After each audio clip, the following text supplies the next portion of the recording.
Hello, I'm Eagle Gardens.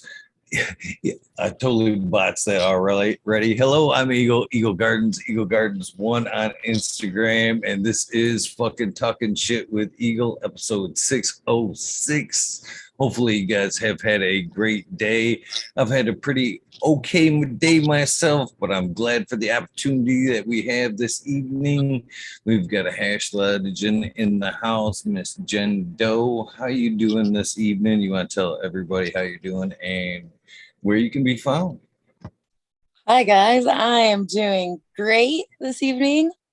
Uh what else was I supposed to say? Where they can find you.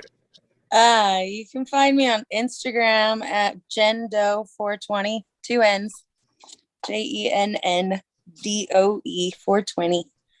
I'm there all the time. Well, thank you for joining me this evening.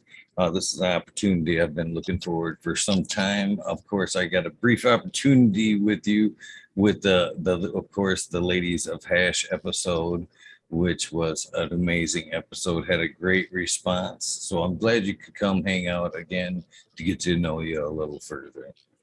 Yeah, thank you for inviting me. And that was a really fun episode to be on with all the ladies.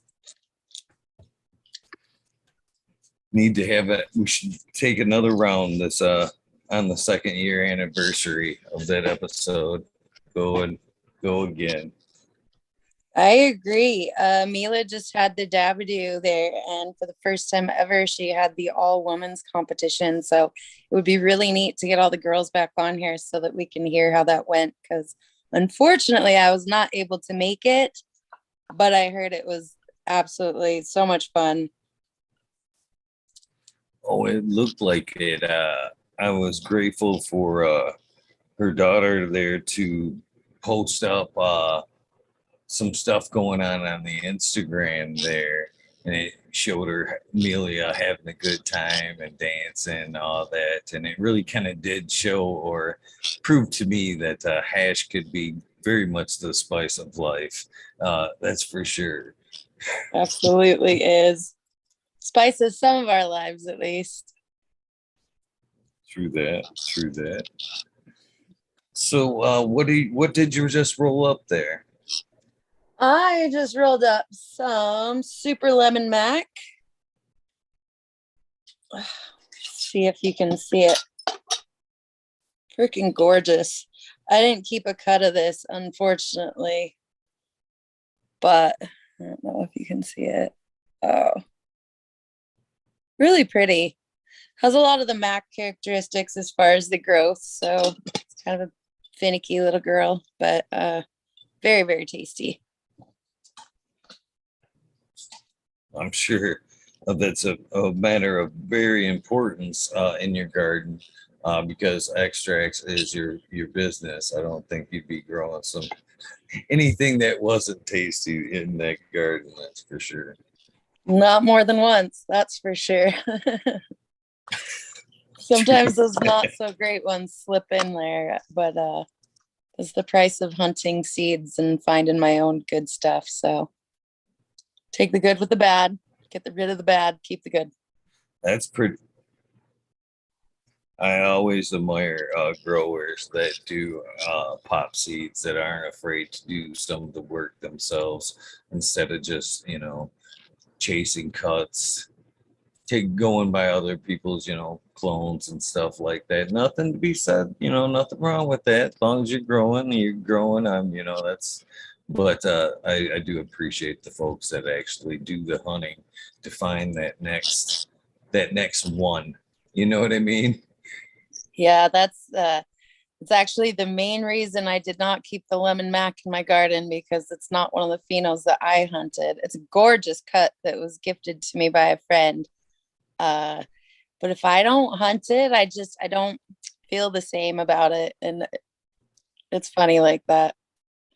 But yeah, I prefer to find my own little gems that stand out. It's just more gratifying. It's funny that you say that because I'm very much on the record of saying the same thing. I just don't have the love for clones that come in.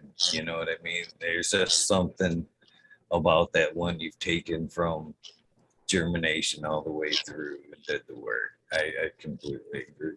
100. It's kind of like babysitting someone else's kids as opposed to like having your own. Like you just never really love someone else's kids just as much as yours, you know. It's kind of related to that.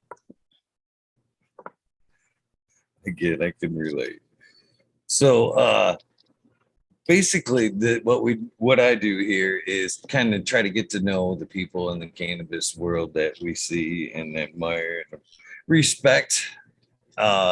So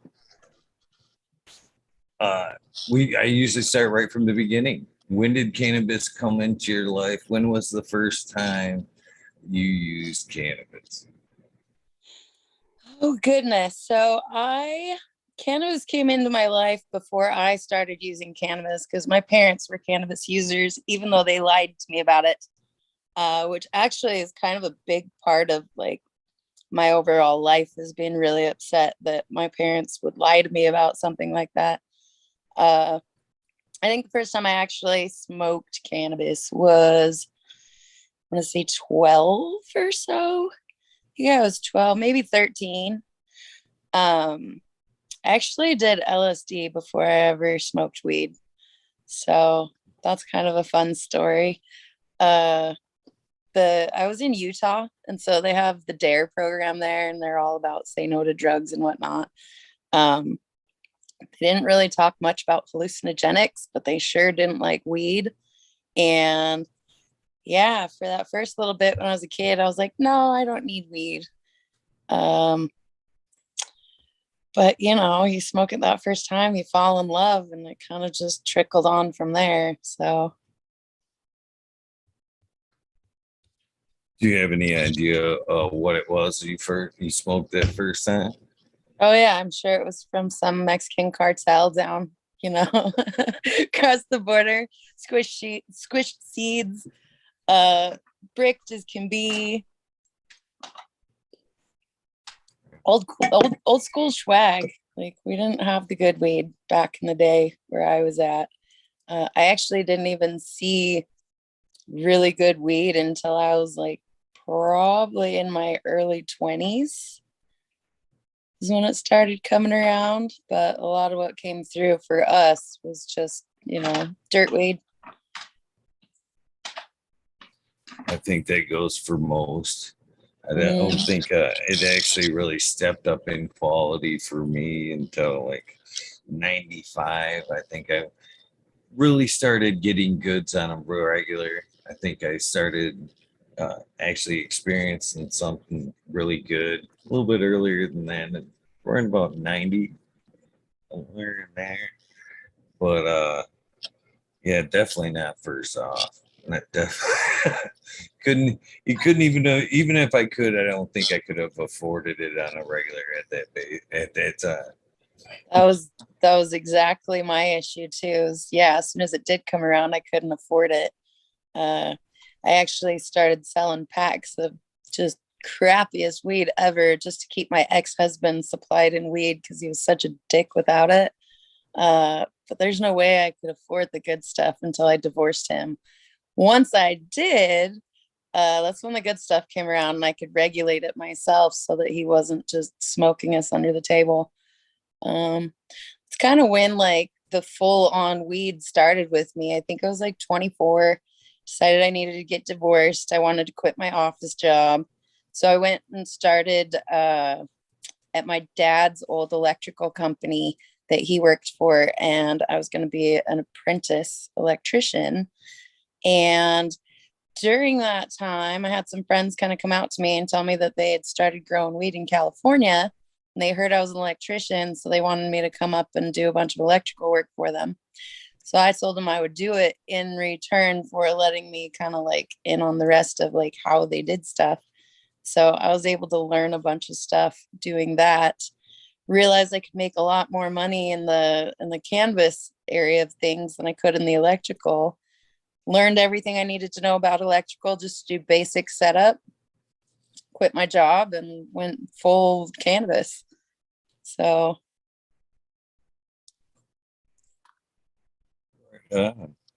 Right on.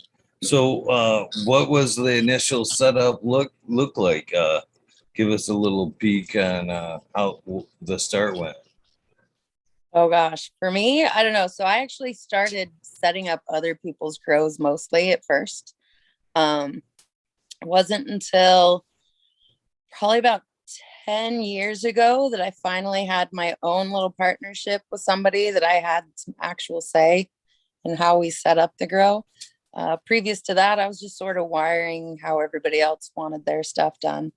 Um, so yeah, I saw a lot of different setups. We had to get really creative about things too. Like, especially in Utah, we would have places with like trap doors that would go down to a basement that you didn't know about. Like up in Idaho, I helped strip out like this old, like, I don't even know what they're called. They're almost like mobile homes, but they're not. They're like boxes that are stacked that they used to use for like Oh, like a military. shipping container? Nah, it wasn't a shipping container. It was more along the lines of like a mobile home, except for it wasn't a mobile home, but it reminded me of that. And they would like stack them. So shipping container ish, but no, because they weren't metal. It was like a house kind of, but they used to use them like for like military to like stay in different spots. Um, but yeah, I've seen them in shipping containers as well. My very first setup, just very basic, single-ended. I think at one point we had light movers. I actually designed this board for our veg that was like had a bunch of LED lights or fucking regular light bulbs in it on splitters that hung over the whole thing and gave it enough light. I don't know. We used to get really creative, so it's hard to say what was my first. My personal first was like, single ended, closed hoods, triple XL bullshit. I don't know. I've been through about every setup you could possibly imagine. So, What about as far as salts, organic salts? Uh, did how was the start that way?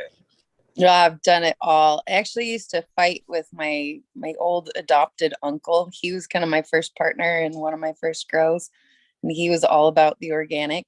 And then I had friends that were all about the salt, so I was kind of stuck in the middle of them, advocating for each side. But when I would stay up in Idaho with my uncle, he was very organic. So he's so funny. He's an Indian. I can't remember which tribe he was from, but he used to make jokes that he was going to steal his land back one bucket at a time. So like we used to go and steal like manure and like lava rock cinders off the side of the freeway where it was drilled and just anything that he could. Diatomaceous earth from just certain beds up there in Idaho. Yeah, he was very much so into the organic. I think he's the one that got me most interested in that. But I've done it all. So, would you consider yourself always to be a recreational consumer, or as at some point have you considered how you feel about chemicals? No, I think I've always been very much so medical advocate for it. I've used it for a lot of health issues I had. Um, I found out when I started smoking the good weed that if I kept a steady supply in my system, it actually eliminated the migraines that I used to get. I used to get just debilitating migraines that would knock me on my ass for 2 days at a time, put me in the emergency room. They basically used me as a guinea pig for every single migraine medication out there, whether it was a nasal spray or a pill or an injection.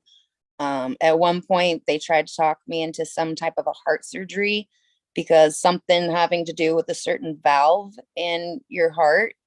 They noticed that there was a correlation between people that had a malfunction with this heart valve and migraines, but they weren't sure. So I definitely didn't want a heart surgery over a headache that may or may not help. They put me on every pain medication, muscle relaxer, anti-seizure medication, pretty much just the whole gambit of pharmaceuticals at one time or another from growing up. I had migraines since I was like 5, I think is when I started getting them. So from the age of 5 to about 24 or 25, yeah, I was a guinea pig for the neurologists because they don't really know what causes migraines. So it gets really tricky, especially when you're dealing with it in young children. So when I switched over to smoking really good weed, I noticed as long as I kept it consistently in my system, my migraines stopped happening as frequently. So yeah, I continued to use it specifically for that, noticing a huge difference. But also, I was kind of middleman in a lot of stuff for a while. And I noticed that a lot of my clients were actual patients that would tell me all the different things that they use their cannabis for, whether it be back pain or this or that, all the stuff that we treat for. And so I always knew it was just a very beneficial plant, and I never really understood why it was illegal and why all of these amazing qualities were hidden. So yeah, I've always kind of been a medical advocate. I'm not the hugest fan of recreational weed, although I do know that it does serve a purpose. It's kind of the only way that we can normalize it to a lot of people, to give them the opportunity to be able to even look at that as an option for a lot of their chronic illnesses or issues that they have.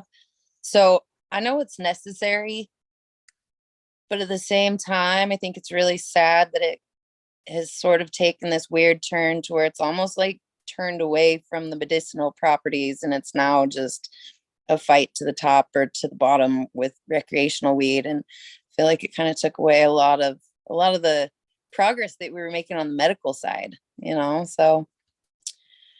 But is it necessary? Yeah. There's a lot of fucking people that can now have access to it and normalize it to where they're comfortable using it. I wish we would have stuck more to the medical side personally. Is what it is though. Fight's not over yet. Fight's not over yet. That's what I say about that. Yeah. I agree with you on everything you just said, to be honest with you. I say it time and time again that I'm very disheartened that legalize or recreational cannabis is going to sweep coast to coast before the medical really had a chance to kick in. And I think that's the purpose, to be honest with you. I think the powers that be are kind of lobbying for legal cannabis just to kind of sleight of hand thing. Look over here, look over here. And then we see this from every state that goes legal, you see the number of medical cards cease to kind of be pulled, dwindle as recreational goes across the board. And with the dwindling numbers, the dwindling research, in my opinion. So I see everything you're saying.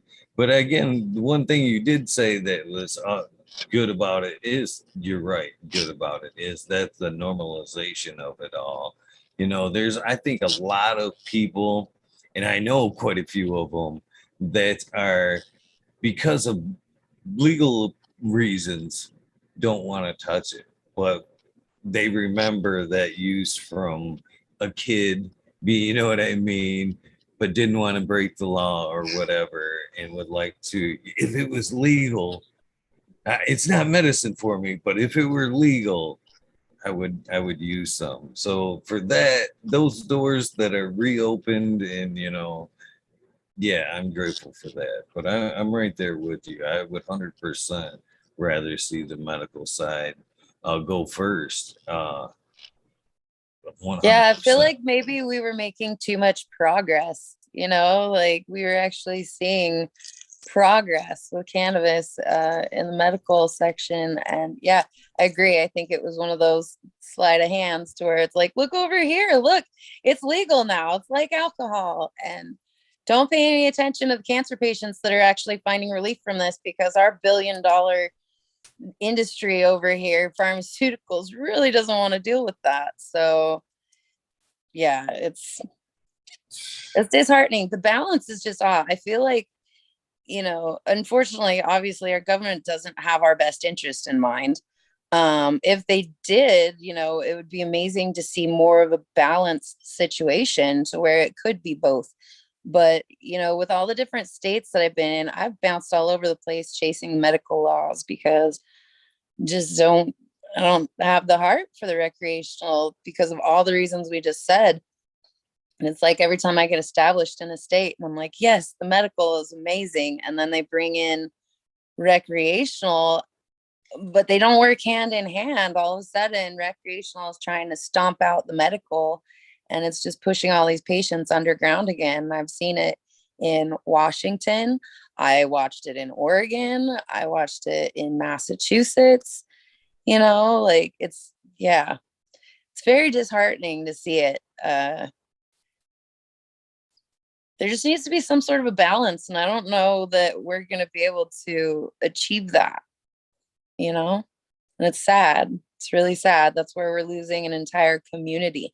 We're taking a community that patients, sick people that don't leave their houses ever, except for, like, when I was in Washington, there were patients that would save their energy to go out once a week to one of the little farmers markets.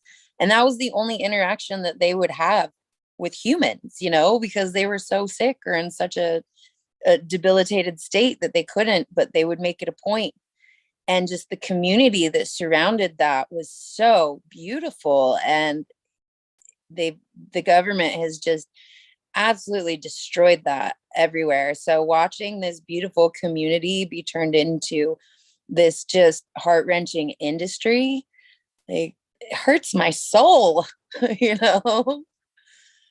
Yeah, but what can you do, Everything we're doing, I guess, but we keep doing it. But where the fuck is it going? It's still going the same way that they want it to. I think a lot of people just don't realize, they're so distracted by the recreational that they don't see that there's been that bait and switch there, Yeah.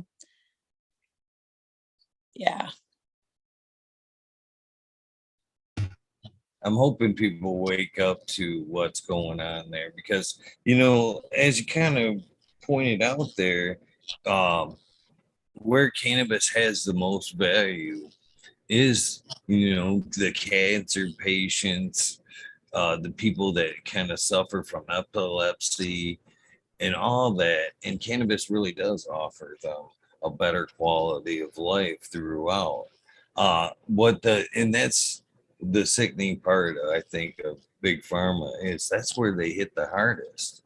Those folks that are fighting all the major ailments like that kind of medicine for all those ailments is crazy. You know what I mean? The prices those people have to pay for that medication. It's almost like big pharma is like just trying to liquidate their assets as they erase them out, to be honest with you.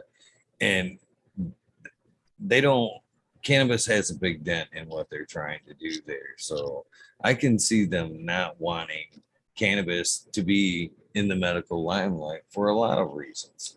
That takes, like I said, that's a big dent in their pocket. And when people find out they can cure their own, big pharma no longer has a place. And so I do really, truly believe it has a sleight of hand there. Yeah. So my girlfriend Elaine, she is the original Outcast on Instagram. I've been helping treat her cancer with her for the last year and a half or so. And it's very, very, very disheartening to me to actually have access to somebody that is being steered by the medical industry. And so to see how they actually manipulate these patients, like from the very get-go, is just disgusting. And it all kind of like made sense to me after this last year, exactly why they're not going to make this federally legal at any point soon. So trying to think of the best way to kind of explain this scenario without getting caught up on my words. So basically, the doctors will force you into these other treatments because they scare you. Like, okay, you have cancer and you're going to die unless you do this. All right. So it's called authoritative learning, to where we're taught from very, very young, like from birth, like you listen to cops and you listen to doctors. You know, cops keep you safe, doctors keep you alive. So from the very get-go, the second that somebody's given a diagnosis, especially a terminal diagnosis, all of a sudden, all reason goes out the window. And now we are hyper focused on these doctors because it is our doctor's job to save our lives. That's what we're told, right? Now, is that the case? No, it's not. They could, half of them could give a fuck less. It's just your dollar amount, you know? And I kind of saw that whole process happen this last year with Elaine, to where the doctors pressured her into doing these different treatments. They will not take any information about the cannabis. They were like, you can use it, but we can't write it in your charts. We don't want to know anything that's going on. But in the meantime, they want to know every single other thing you're taking into your body. Are you taking aspirin? Are you taking supplements? What medications? Like, they want a list of this shit, right? But they don't want to hear anything about cannabis. So as I'm treating Elaine with cannabis, we are now seeing that she's starting to improve. Well, the doctors come in, the doctors are like, that's our medication that's improving. And by the way, we think the cannabis might be hurting you, so you shouldn't take that now. Okay, wait a minute. What? So it's just, and I don't want to speak too much on her condition without like expressed permission, but the fact of the matter is that as we're making progress with these patients, the doctors are legitimately taking any progress that we're making with cannabis and they're attributing it to their treatments. So the more cannabis that I give her, she can be getting better, but they're giving her chemo and radiation and all this shit. And they're like, no, it's us. So my beneficial efforts to attempt to help her with her cancer, they're now able to turn around and take all of the benefits that cannabis and this heavy doses that we've had her on. And they're able to say, no, that's our chemo. Our chemo is saving your life. Well, how do we have any way of knowing? They won't even document cannabis in the shit, but they'll tell her, okay, keep using it until you question our medication. The second you question our medication, it's the cannabis. You should stop that. Right? So it's like this big fucking machine that the more us caregivers are trying to help these patients, the more these doctors are taking all of our beneficial results, and the more they're able to now play this off to other patients and say, look how successful these studies were, you know, but they won't document the cannabis in there. So Elaine was actually the only person out of this study in this cancer situation that she was in a study for. She was the only one that survived it. Like, we've brought her a long way. They gave her 6 months to live almost 2 years ago. She's the only person that survived the cancer study she went through. And they won't document a single fucking sentence about the cannabis she's used. But they'll turn around and tell everybody that their miracle medication that they've been testing is working. So really, by helping her, I'm hurting her and all the other patients, because the more I help her, the more they say that it's their medication. The more they're now able to convince other patients to use their medication because they won't say anything about cannabis. So it's like we're fueling the fucking system. We don't even realize it. They're like, keep going, little cannabis caregivers. We're not going to say shit about it, but we're going to take all of your progress and we're going to say that it's this fucking medication that did it. Keep going, little cannabis workers.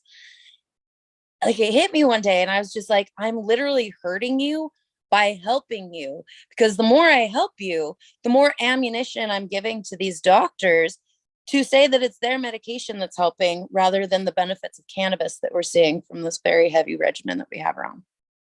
So as you can see, it's this massive fucking system to where they're like, they want us to keep doing what we do. They don't say don't use cannabis unless you start questioning their medication. That's when they turn on that fuck cannabis, like it's our medication. And so it's this big vicious cycle to where we're actually fueling this fucking machine by giving them positive results every time we help a patient, because they refuse to document any of the help that we're giving them. So it's fucked is what it is. Super fucked.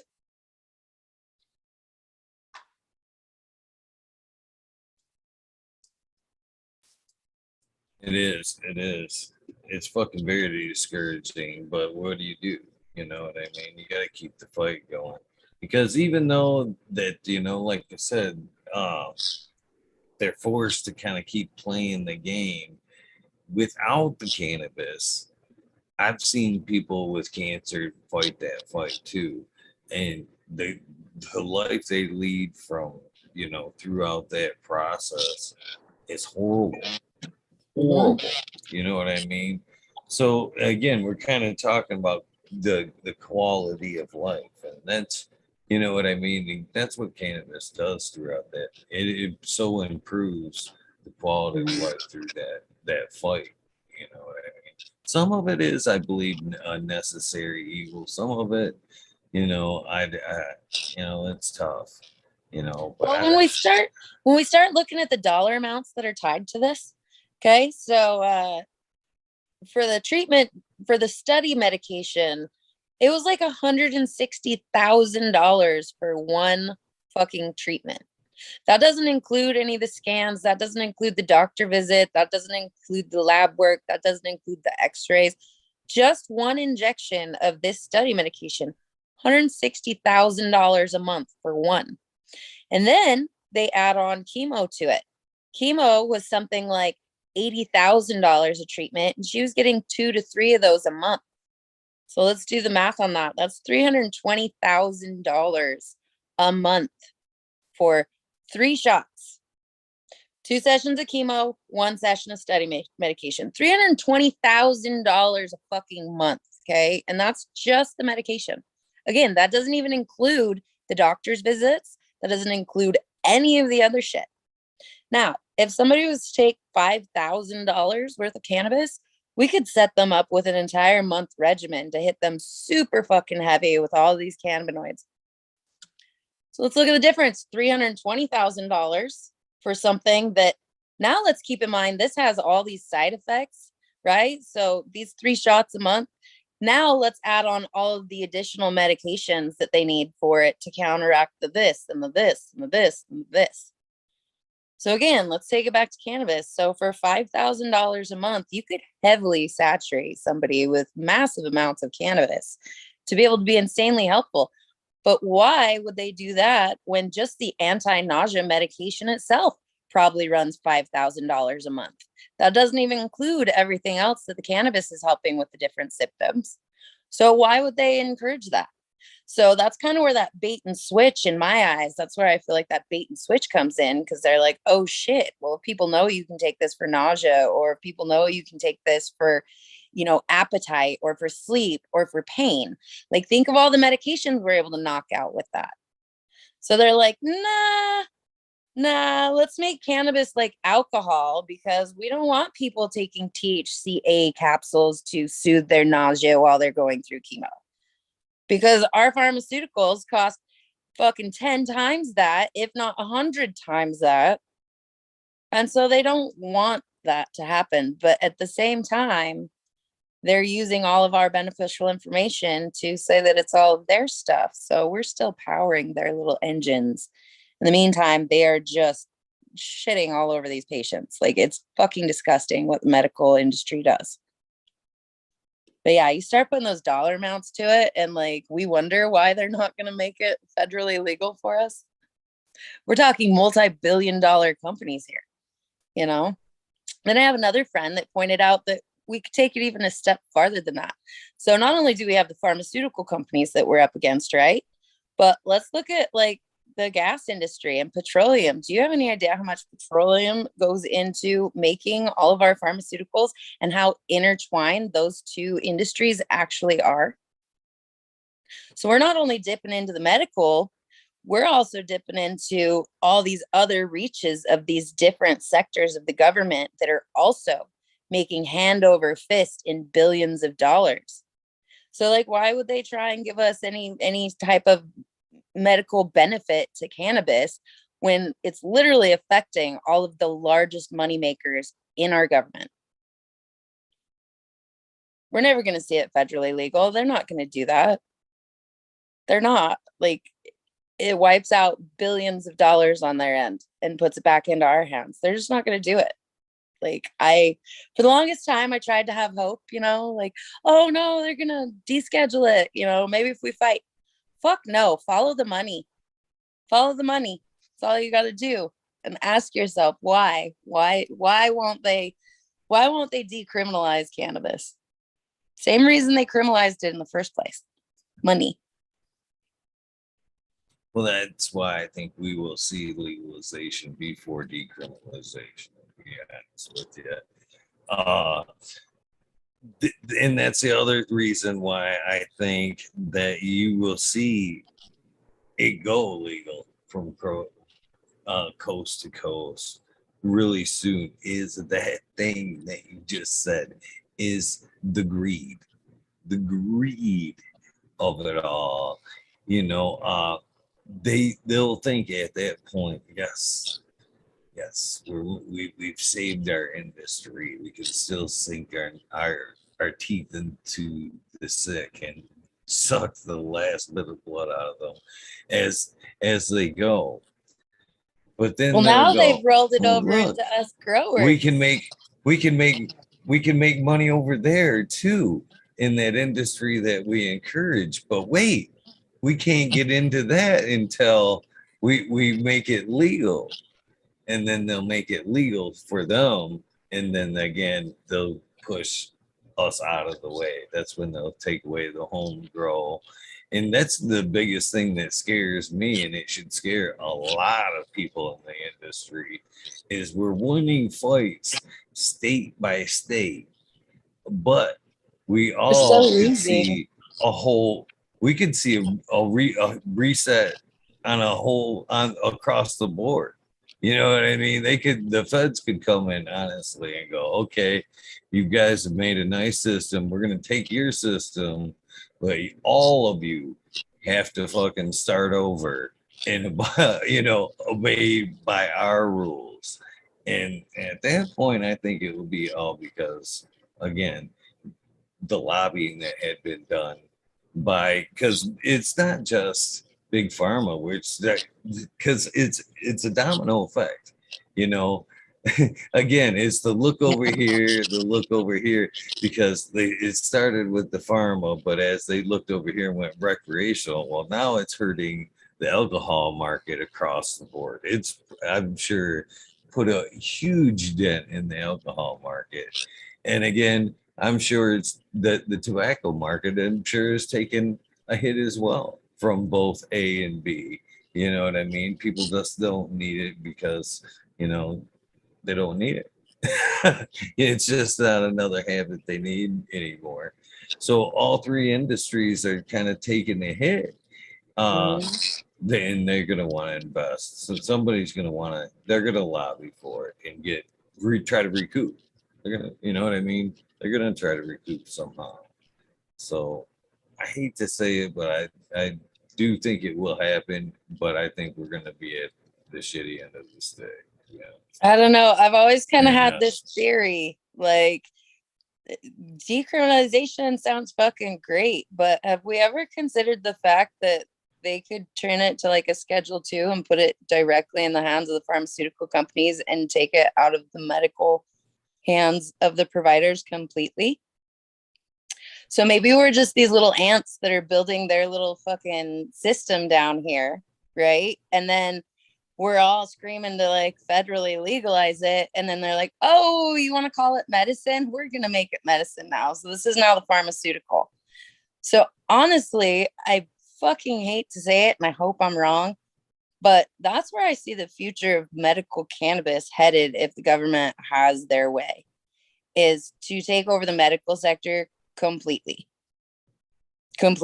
and just take it away from us. So I feel like let's say in the next 10 years, I feel like, yeah, they're going to legalize it because they're dipping into the taxes there. But I really feel like they're going to turn around and find a way to be charging the same ridiculous prices by putting it in pharmaceutical hands to be able to recoup that money on the pharmaceutical side.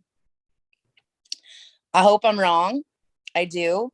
But at the same time, I can't help but feel like I'm this little busy ant that they've got just building this little platform for them to come in and be like, oh, you wanted us to reschedule it. Well, now we're going to take it completely. And it's now medicine.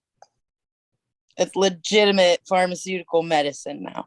Like, they've got so many different trials and studies and shit that they're doing behind our backs that we have no fucking clue about. None. They have huge facilities that they are doing massive testing of different things on.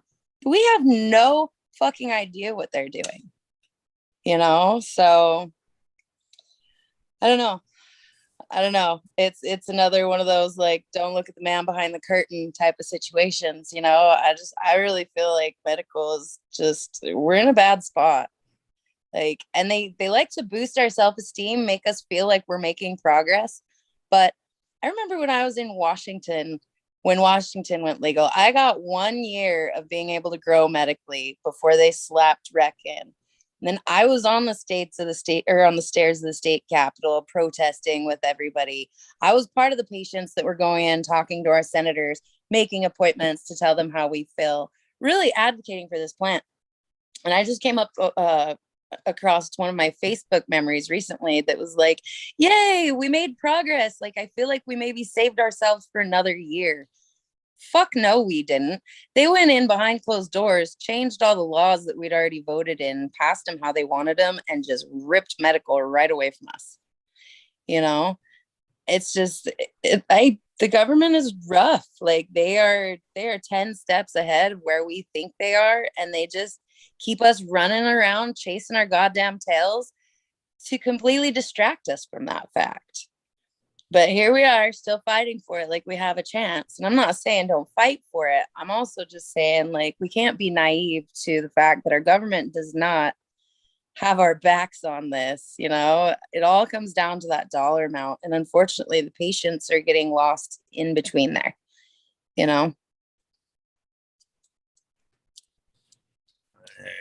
As far as that goes, I think the government kind of lost having our back when we gave them the power of the Federal Reserve. When we gave them the power of the money and we kind of started borrowing from them, I think they stopped having our back at that point, to be honest with you.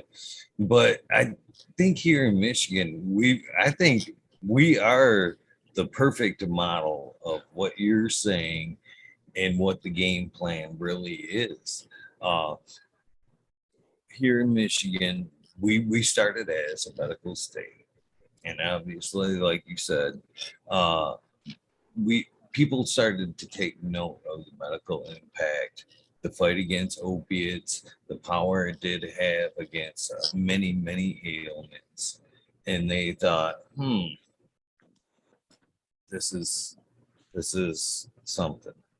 And then they tried to make it where they could make more money on it. You know what I mean? They tried to let larger scale, started selling permits, getting greedy there.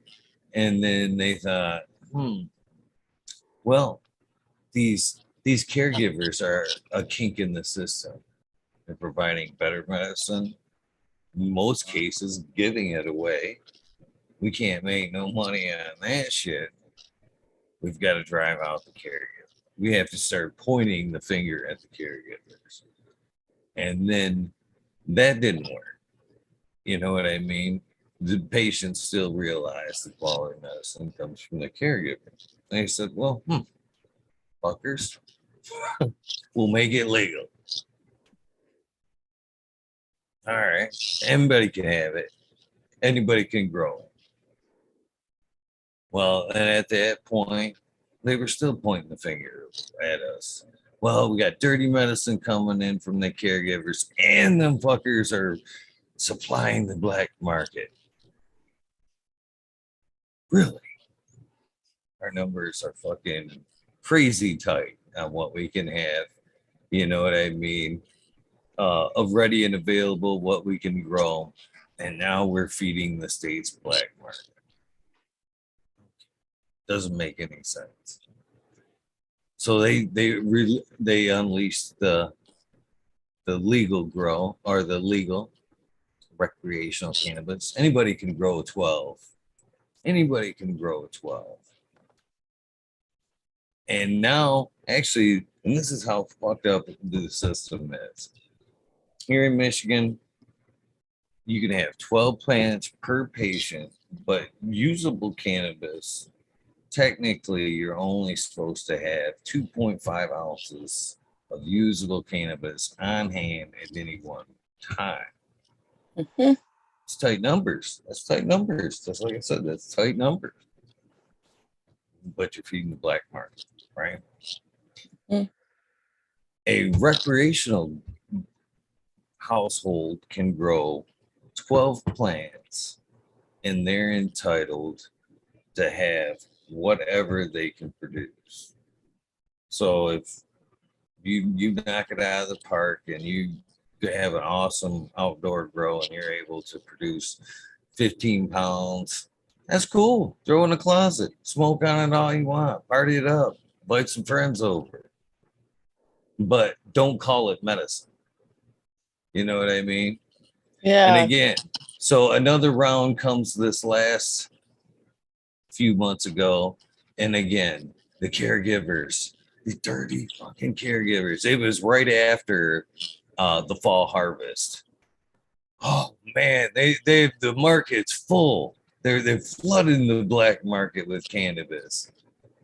It wasn't almost every household that grew, you know what I mean, and wasn't restricted by numbers. That's not feeding the market. No, no, no, no, no, no, no, no, no. It's the caregivers. And damn it, we have to stop this. You know what I mean?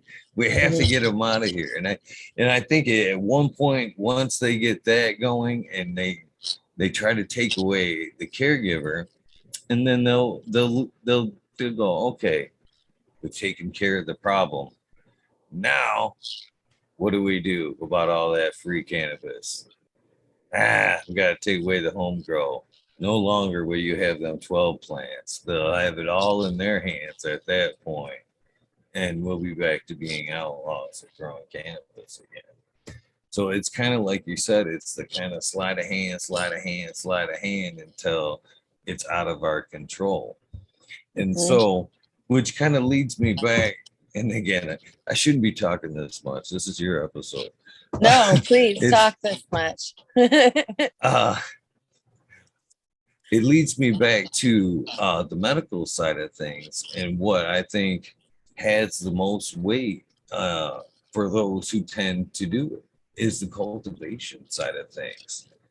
Anybody that has grown cannabis or pretty much anything else with a little bit of heart, cannabis has a special bond for some reason. I think it's because we view it so much as a medicine that we can relate to it so a little bit more than a house plant or anything like that. But anybody that's grown cannabis, when they step into their little area, they know that feeling, the anxiety that leaves, everything else. That's a huge part of the medicine. You know what I mean? The healing part of cannabis. And it's actually, furthermore, that can too, when you're sick and you're losing your abilities to do things one by one, nobody likes to say I can't. Just that word is crippling. I taught my kids, that I'd almost rather hear kids say fuck than I can't or can't. You know what I mean? Can't in my book is such an ugly, ugly word. And being able to say that when you're sick is more debilitating than the illness itself. So once you realize that cannabis is your medicine and you're now cultivating your medicine, that is one hell of a powerful emotion. That right there is giving back a whole lot of can do. I can heal myself. Wow. That Just saying that I can heal myself kind of will give you chills, you know what I mean? Goosebumps down your back. And that very much is huge medicine right there in itself. You know, I'm a person that believes in manifestation and a lot of that stuff. And once you get that feeling going, I think you're well upon your way of healing most ailments. So, Yeah. and again, once they take that away, again, I think they really crippled, crippled everything that we've done. I agree with that. I mean, for me, I deal with PTSD, and one of the biggest components of cannabis helping me with that is the actual process of growing it myself. You know, being able to, like you said, like I can, like it's with intent, it's with purpose, and to see something grow in front of you and to watch and to feel yourself grow with it, like insanely therapeutical. Absolutely.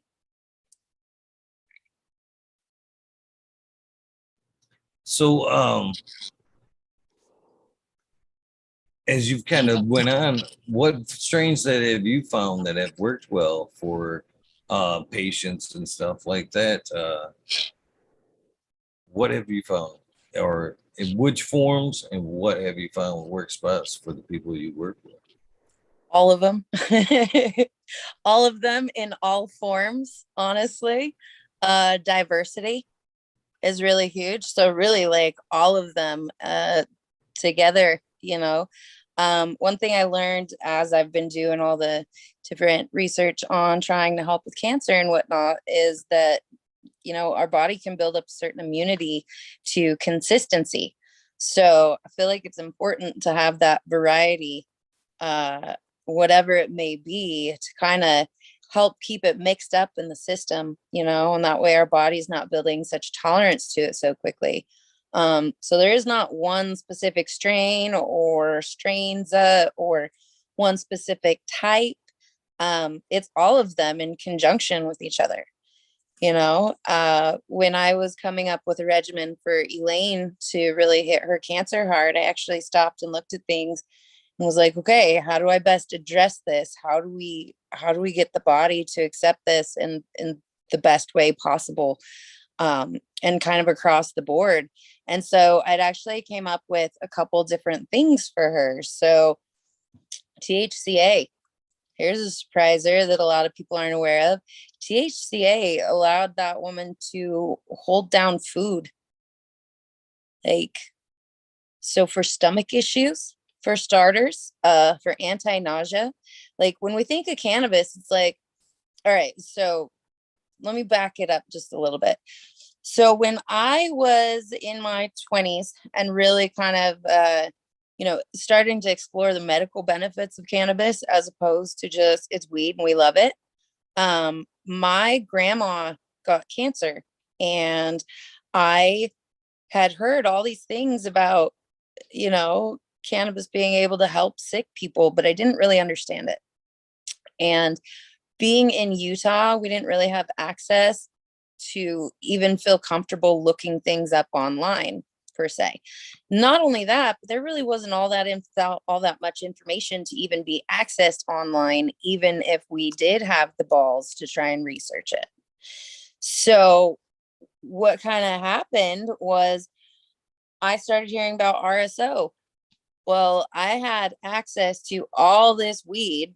I'm sitting on 5 pounds of really good weed, and I'm looking at it and I'm like, how do I turn this into something to be able to help? Like, what is this RSO I've heard of? How do I make it? Where do I get it?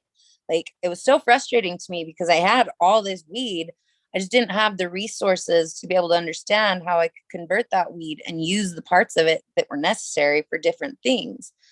So unfortunately, as I started coming across a lot of information to try and help my grandma to try and figure out how do I turn these pounds of weed into usable cancer fighting medication, you know, I had no fucking idea. So as I started finding the information, unfortunately, it was too late. So I got a stack of paperwork together. My grandma ended up dying. And it was so frustrating to me because I had access to the weed. I didn't have access to any of the information to understand how to apply the cannabis to have it be beneficial. And so that's kind of one of the reasons that I am so very vocal online. I'm very giving with my information. I'm very, very much so willing to like put myself out there to try and provide this information that I didn't have access to when I needed it.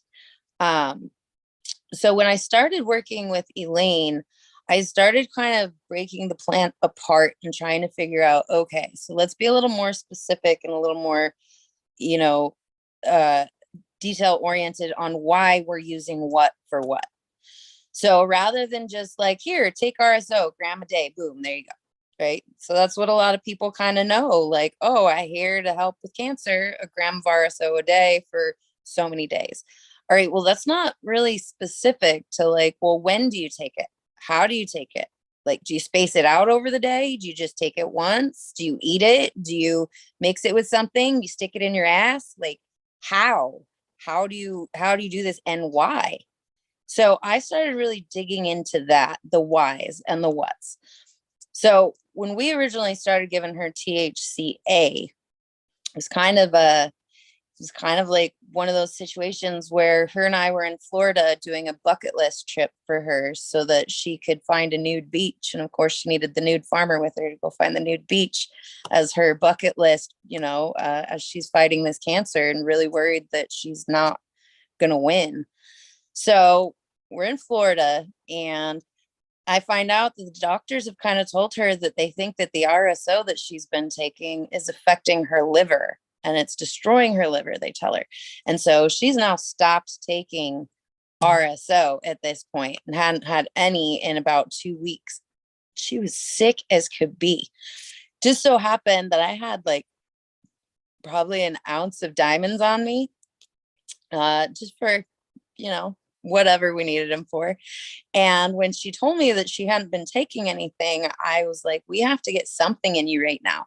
So I was like, I have no idea what this THCA is going to do, but I'm going to pack some of these diamonds into a fucking capsule and you're going to eat it. I don't know that it's not going to get you high because it's not decarboxylated.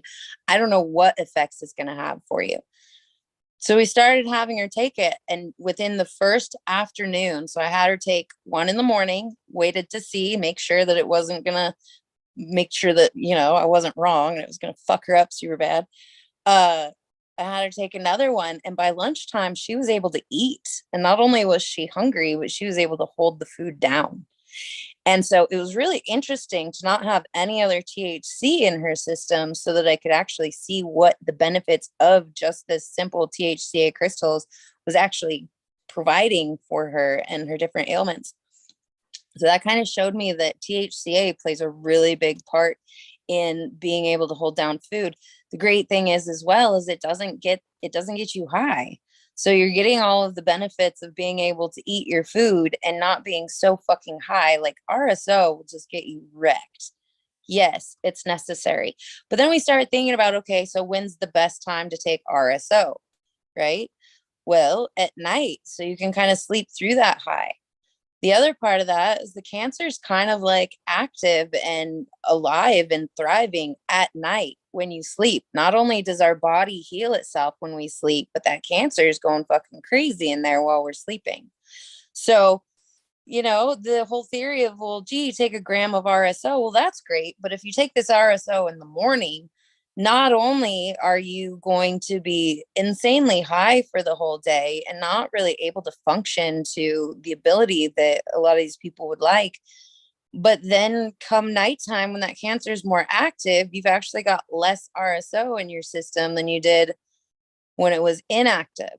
So it was really important for me to kind of figure out the different methods and how to actually administer these different forms of cannabis and what is the purpose for them.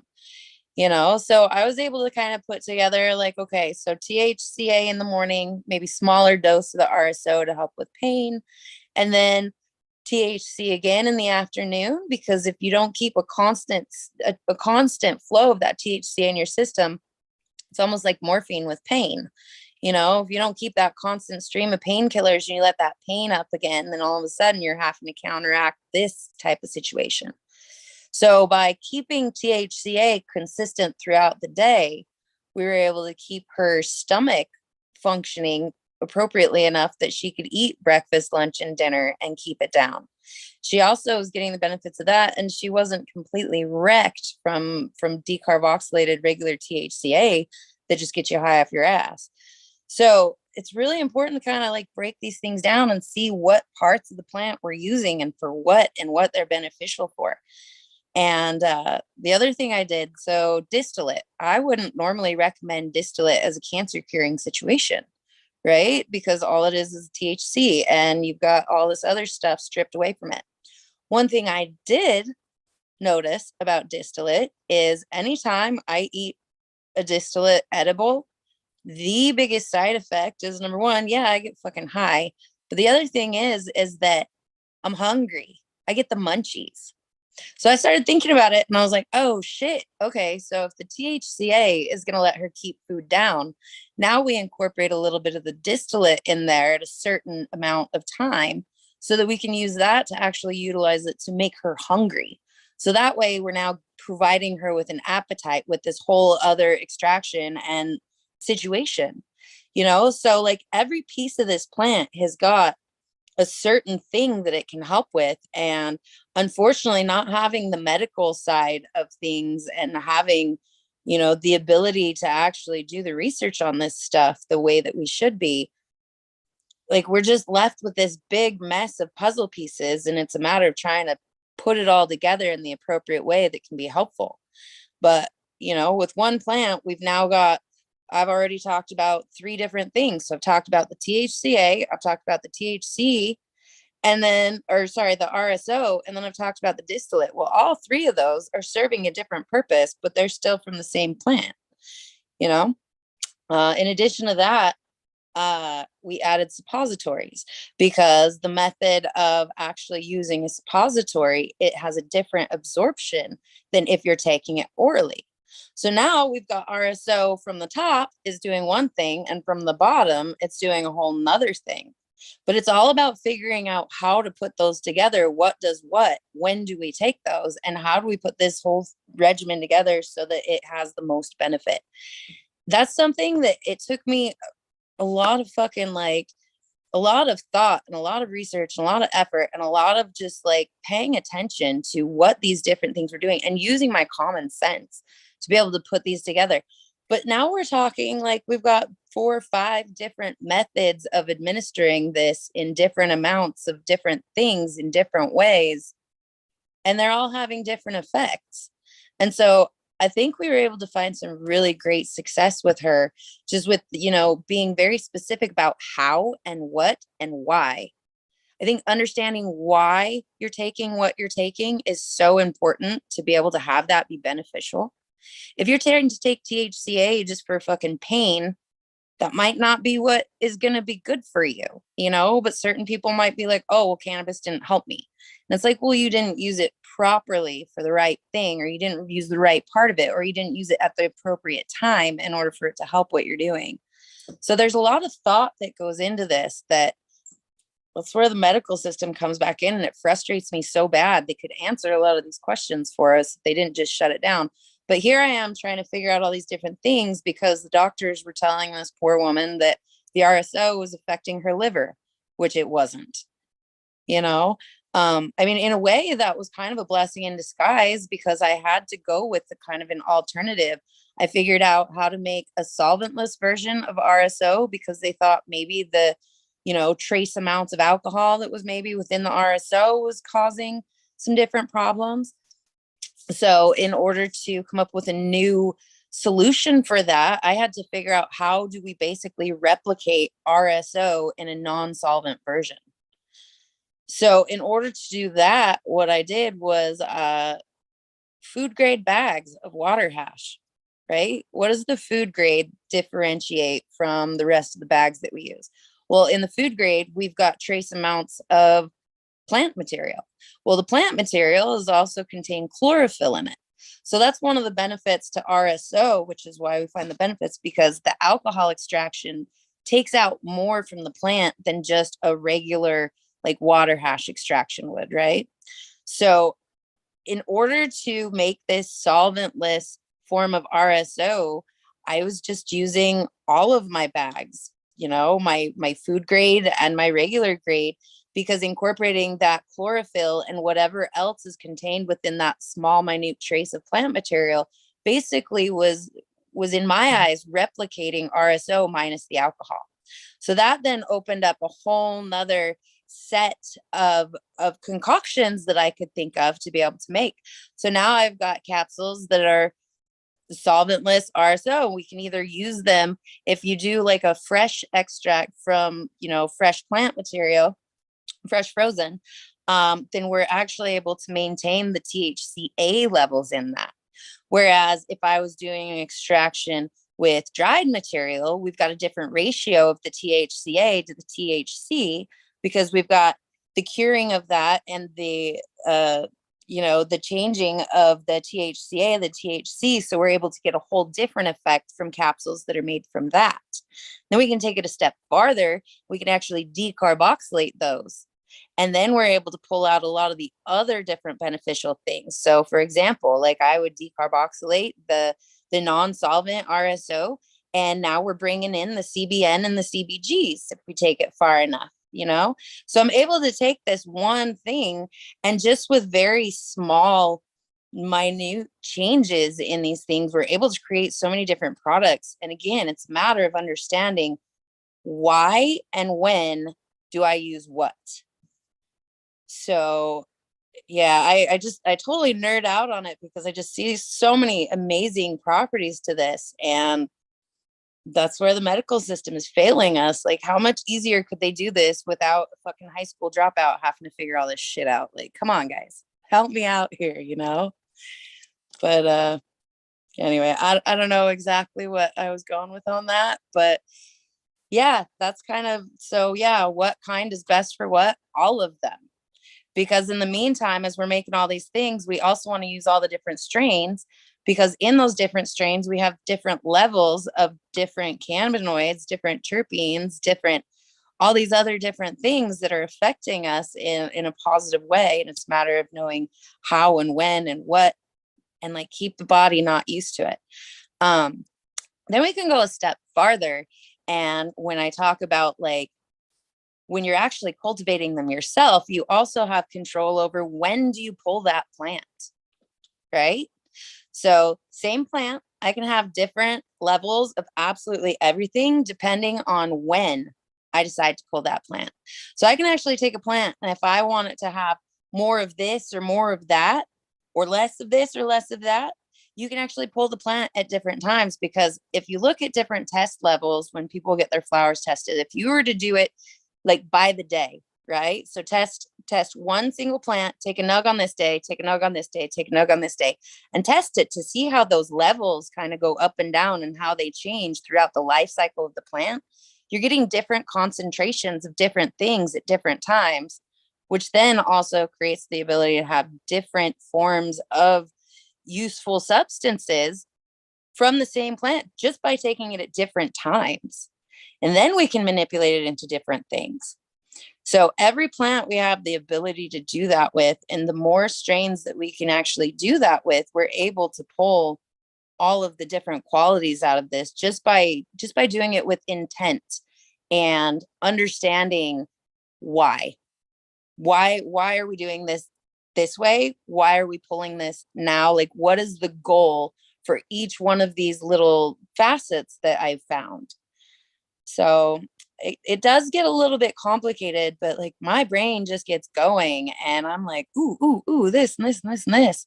But we need that, you know, and it doesn't take a rocket scientist to be able to do a little bit of playing around with it and just like applying that extra step of the why.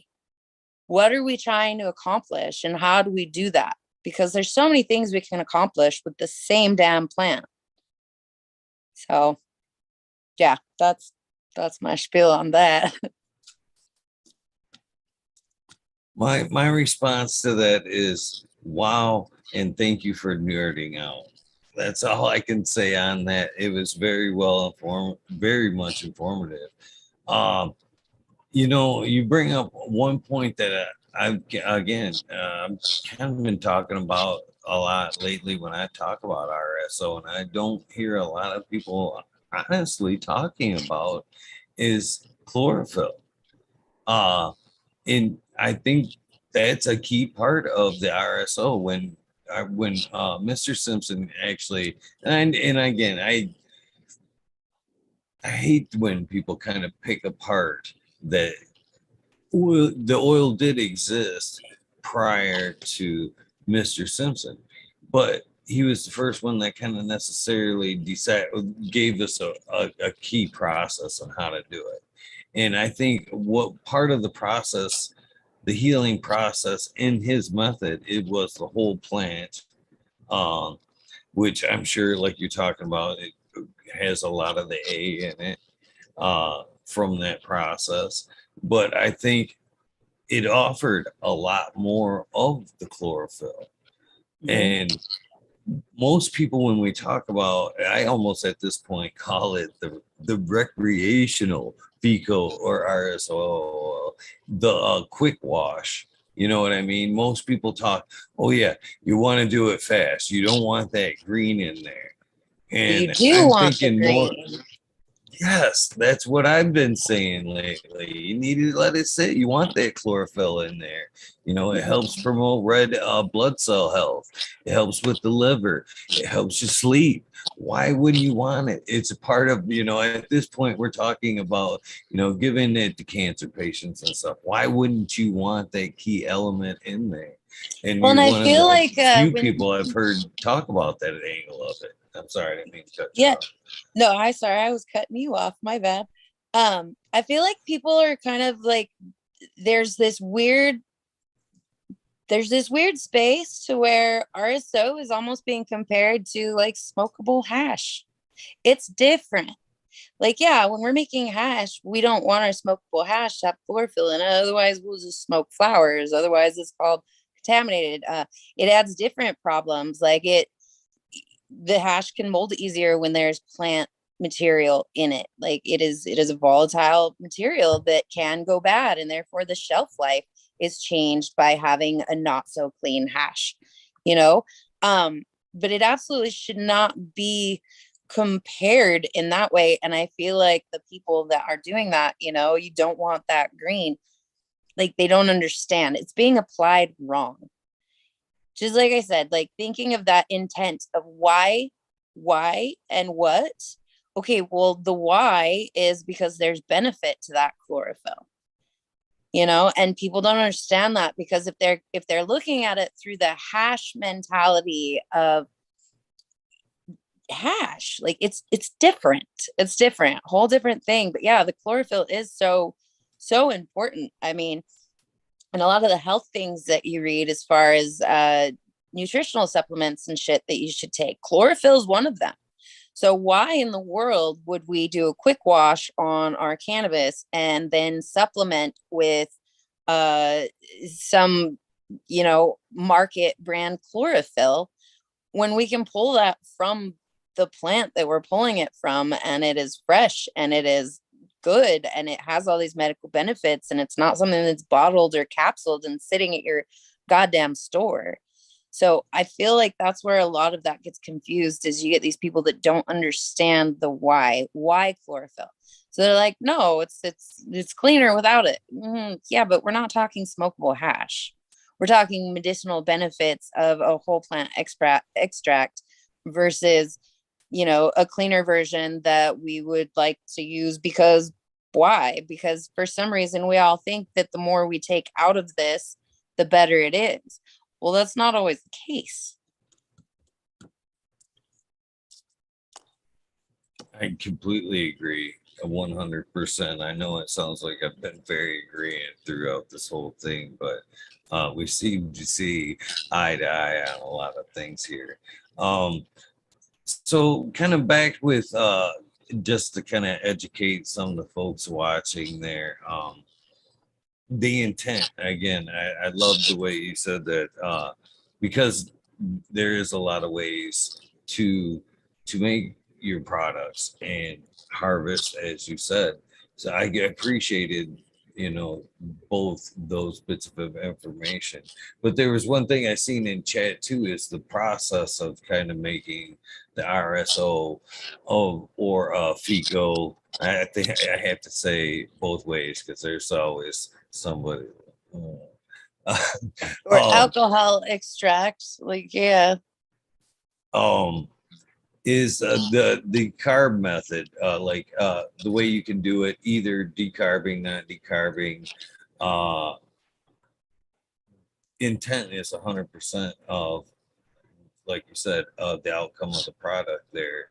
So I feel a lot of times I don't like the decarb because a lot of times I am trying to keep it more towards the natural side. Yes, it does. I see somebody in chat say you can't make it without decarbing. Well, you can because there is the process of doing it before. Yes, it kind of does creep up there into temperature to where, but again, you're trying to keep that as minimum as possible. To retain most stuff. But again, as you kind of said, sometimes you do want to take it a little further down the line with intent. I kind of love that, by the way, because it's so true.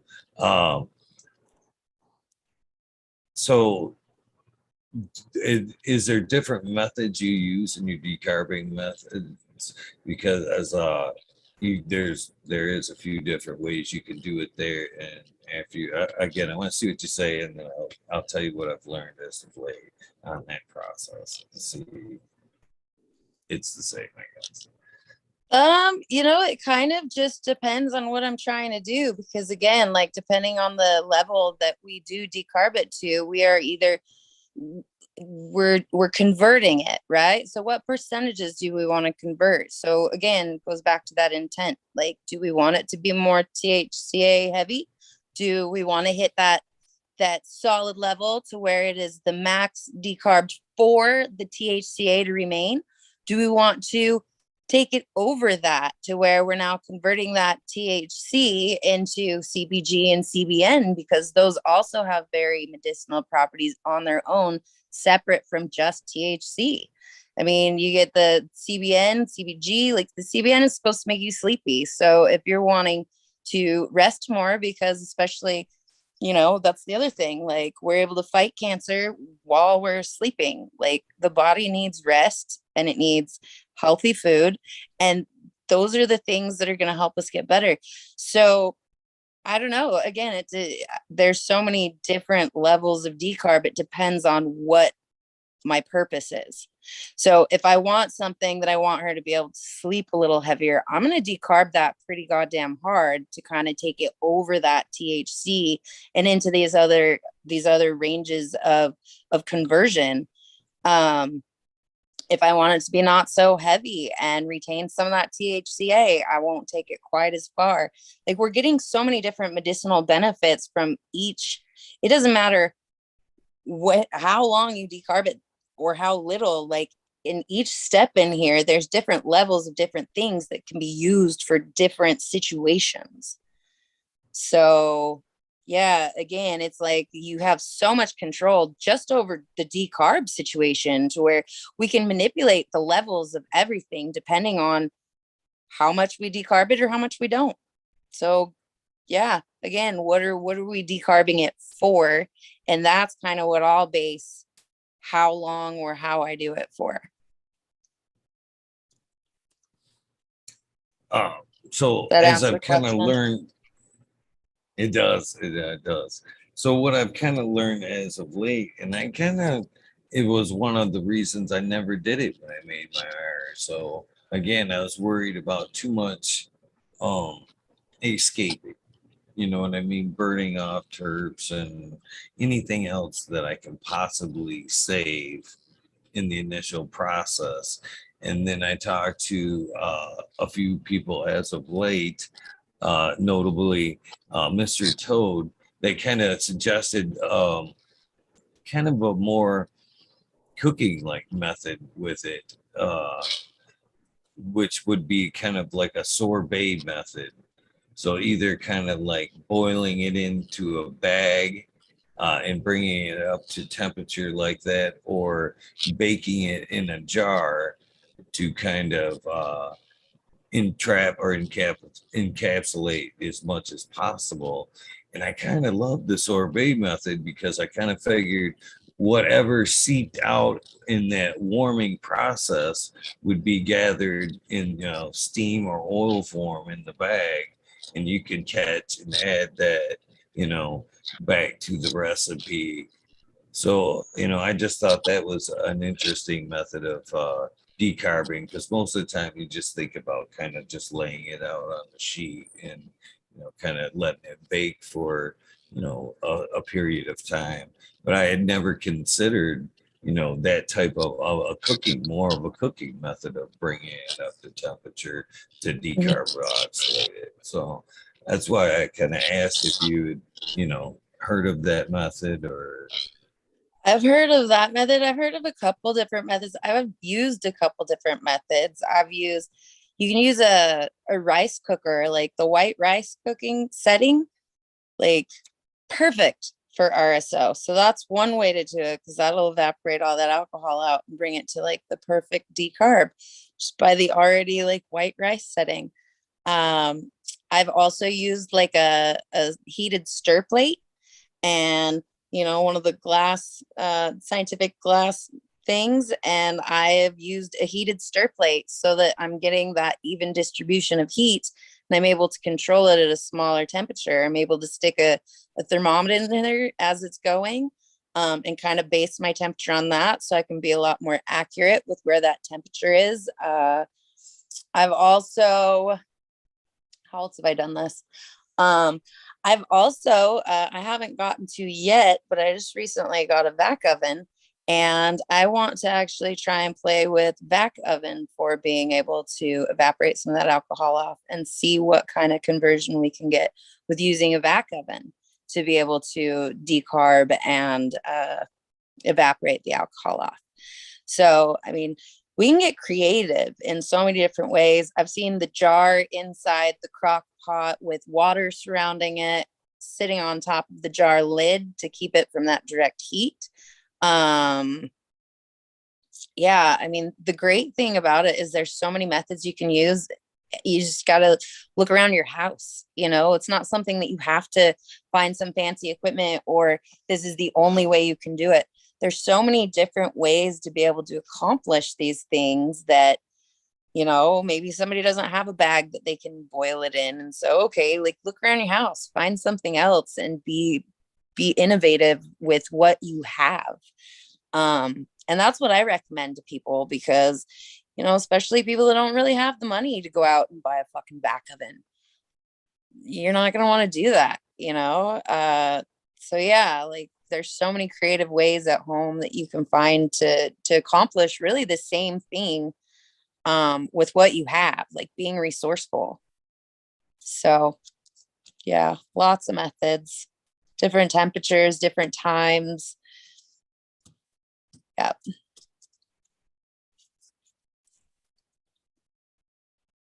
So I'd like to ask you about a couple questions from chat, since they're being relentless and wanting to kind of dictate the interview a little bit. I can't even see the chat. Living. So what are they saying? So the one couple questions is one they asked a while ago was the type of ailment or cancer your friend/patient suffers from.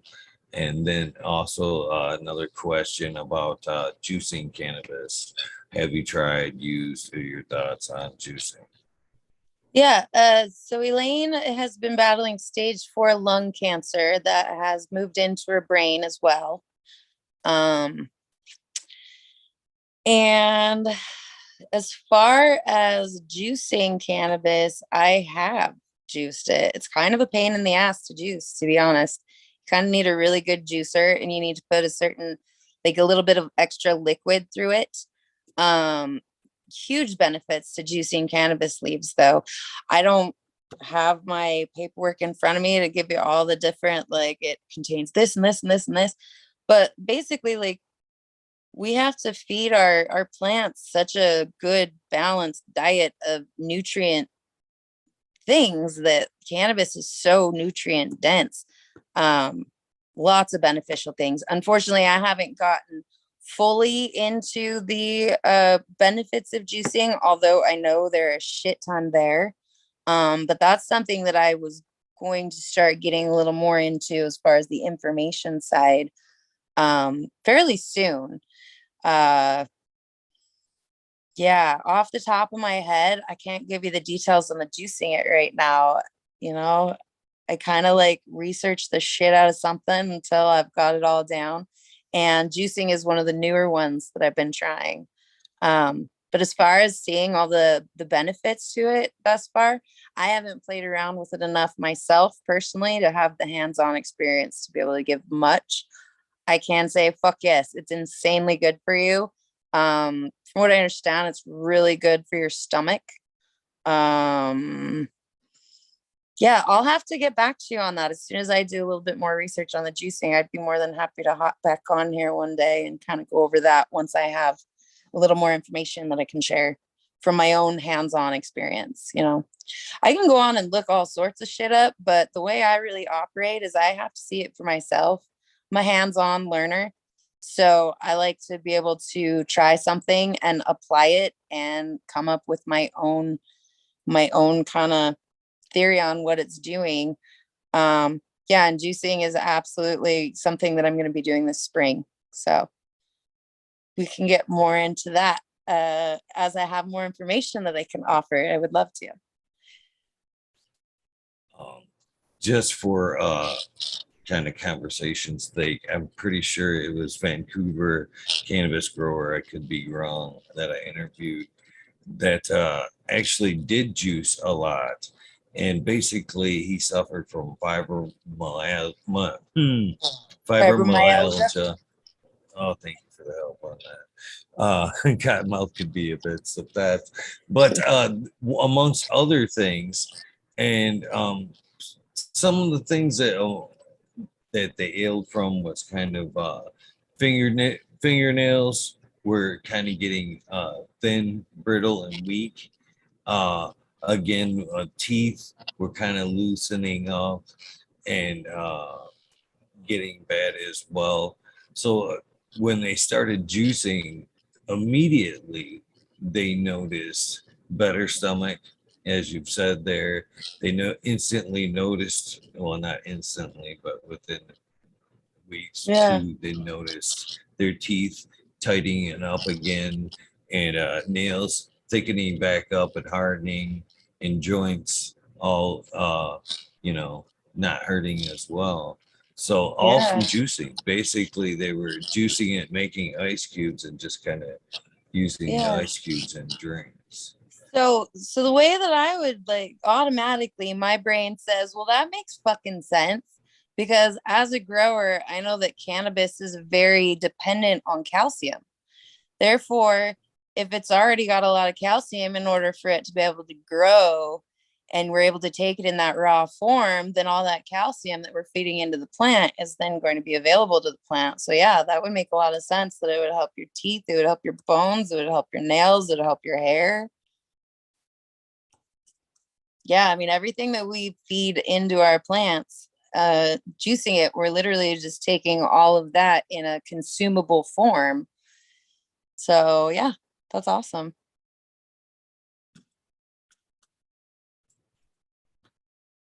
So back to the kind of growth side of things, I guess. What kind of things do you like to grow? What are some of your personal babies? Obviously, hash is a passion. Does that weigh pretty heavy in the side of things, or what kind of dictates what goes to the garden? Obviously, you said you help people with what you're able to produce. Is there a fine line there between you know making a good hash strain, or what you want to keep around for medicine?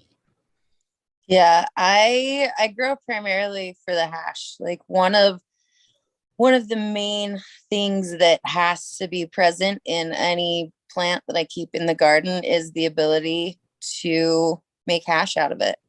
Um, if it doesn't wash for me, I would rather have a plant in there that I could use to be able to utilize that form of extraction because that's the extraction that I prefer. So whereas some other people, you know, if they're outsourcing and getting BHO made, then it doesn't matter as much if they can have a strain that will wash with water hash, because then they've got access to be able to still utilize that plant for hash if they turn it into BHO or CO2 or any of those things. I personally don't outsource. So since I do everything for myself, I don't have room for a plant that's not going to be able to allow me to include that extraction. So as I'm pheno hunting, I'll go through. I've found some amazing plants that I'm like, oh my God, you're so great. The only thing it doesn't do is allow me to make hash. Um, and unfortunately, I'll let go of plants just for that simple factor because I do want to be able to utilize as much of the plant that I grow as possible. So if I have something that I can't extract, say, you know, any of the premature buds or the trim, then I can't really use that to its full benefit. You know, I'm not able to use as much of that plant in the way that I want. So yeah, making hash is definitely a huge component for the strains that I'll keep in my garden. Um, but that's not to say that there's not a lot of very medicinal qualities from plants that won't hash, you know. Those are just not the ones that I'll keep in my garden because I do run a really small ship, uh, and I do have those requirements to get the most out of everything that I've got. When you're working with such a small space, you kind of have to maximize, not on like having a larger amount of everything. Like I have to really, like I said, intent, you know, the intent is to use every usable possible piece of the plant that I can to the best of my ability. And that includes me making water hash. So 7 o'clock in the evening. I'm doing some food prepping. Sorry about that. right. So as you kind of went with your growing there, was the love for extracts immediate, or was that something that kind of came a little bit later?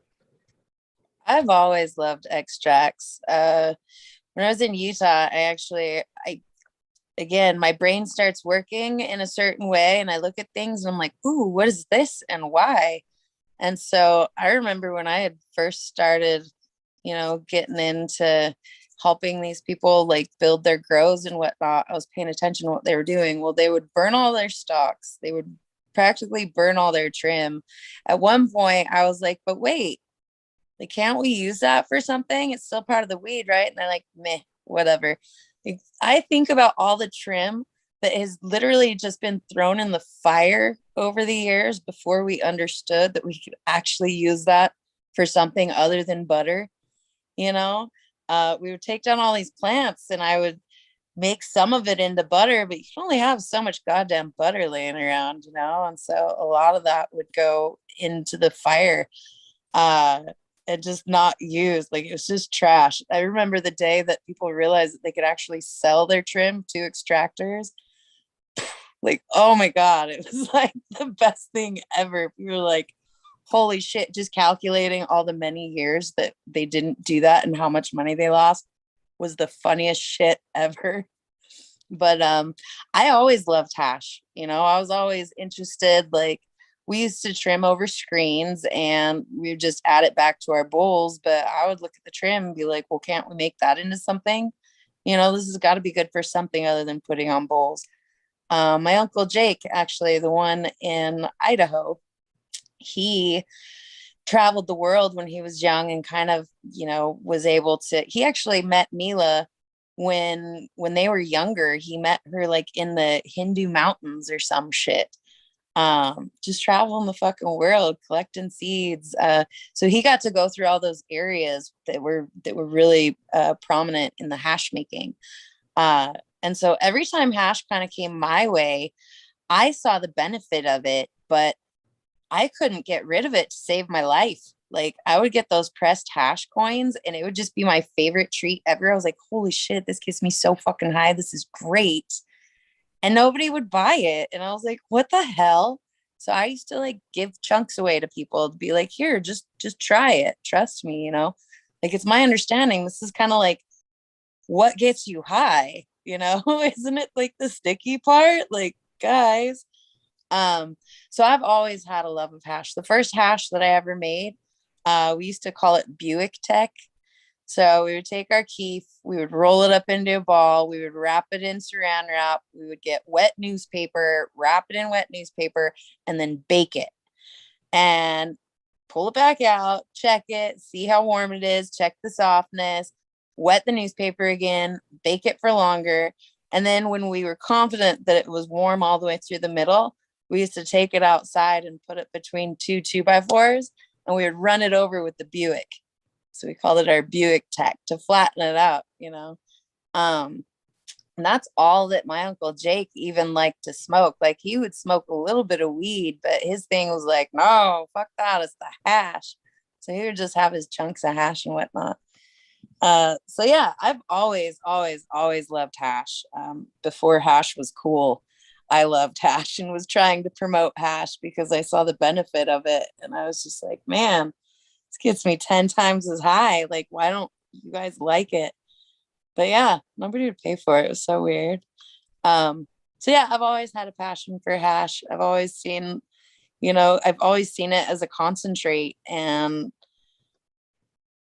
I don't know. I love it. I love it all of it. I love Tampa balls. I love old school pressed. I love 2-star melt. Like I don't give a fuck. Like if there's good intention put into that hash by the person that made. I've seen some of the shittiest looking hashes, but the intention that the people put in to make that hash and the pride that they had being able to like share that hash with me, like sometimes it's not about the quality that you're seeing, you know, of that end product of hash as much as the intention that went into it and the love and the pride and just like knowing that like this hash is really infused with a lot more than just weed. Yeah, I just love hash, all of it. I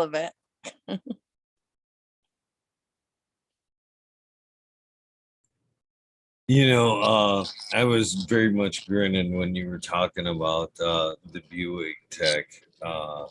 I never thought about necessarily running it over with the boards, but the other night I actually was filling out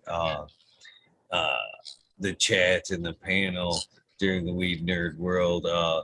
Who could remember basically the tech you were talking about, baking up some keef, pulling it out, same method, wetting the paper, but the method I remember is tapping it with a hammer, just kind of putting it out on the counter, tap tap tap tap tap tap tap, re-wetting, putting it back in there, and not too many people remembered that, or shoe hash. Yep, shoe Dude, hash. Yes, I used to put it in my shoe. Oh goodness. A lot of people were like, "What?" I was like, "Yeah, it's a thing. It's a thing." Yeah, I can't believe a few people remembered, but a lot of people didn't know. Were like, "What?" Yeah, it's a thing. So yeah, it made me smile. Definitely a thing. Yeah. I have a funny story about shoe hash. Actually, it was in my earlier years. I think I was maybe like 18. It was maybe one of the first like experiences with hash that I had, and I almost didn't have it. I was up in Seattle. I think I was 18, and there was a homeless man that was like, "Yo, you guys want some weed?" And I was like, "Yeah, fuck yeah, I do." He pulls some weed out of one side of his shoe, and I'm like, "Okay, that's kind of gross." But then he pulled out this chunk of hash out of his shoe, and I was just like, that's really gross. That came out of your shoe. And he was like, just fucking try it. And I was like, I mean, okay. It was fucking great. I got so high at the ripe old age of 18 off of some homeless man's shoe hash. Yeah, that's when I learned you could make shoe hash. But yeah, again, the pride that homeless man had in his hash, because he'd actually made it his goddamn self off of whatever shake he had from the dime bags that he'd been selling. It was great. That's awesome. You know, Kind of another gross, thing but that kind of fun story. it is. Another thing that you keep mentioning, and again, I think is awesome, is the word intention. I think that has a lot to be said with the use and cultivation as far as that goes. I think that has a lot to having good intention when you go in the room cultivate. But I never really realized the value in the intent of when smoking, to be honest with you. Until I kind of I talked to Hoto Herb, and basically before I kind of get into what he said, we all kind of get guilty of like blaming the cannabis for no longer working. I think, you know, oh man, smoked the shit out of that, and I've just built up a tolerance. And I kind of thought there was a lot to that myself until I spoke with Hoto. And during that episode, I kind of, he's got such a calming tone to his voice and the way he speaks. Good friend of mine, by the way. Man. Yeah, he's a good guy. Yeah. I asked him, I'm like, so you always seem to be in such a good place. Do you meditate?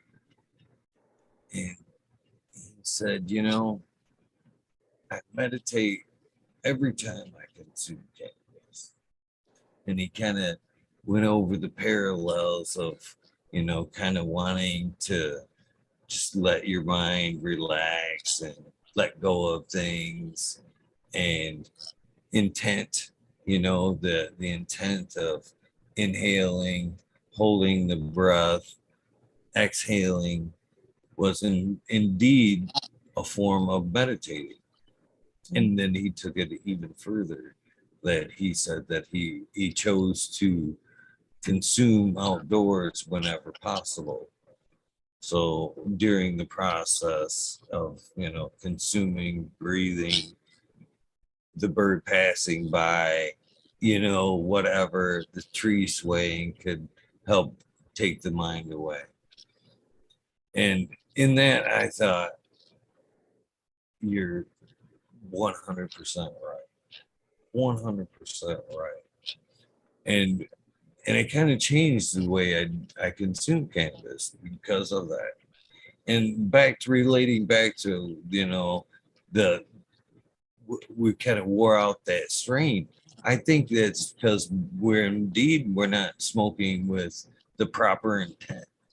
A lot of times, cannabis users, and it's not all the time, but there's a majority that consume at home, and that's usually where the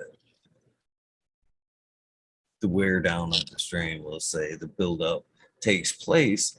And I think that's just because of the intent and not smoking correctly. You know what I mean? If you don't change how you're smoking, you sit here, do what you're doing all day, you smoke and you smoke and you smoke. Wow, this shit isn't working. I need to smoke something else. You know what I mean? I need to do a dab.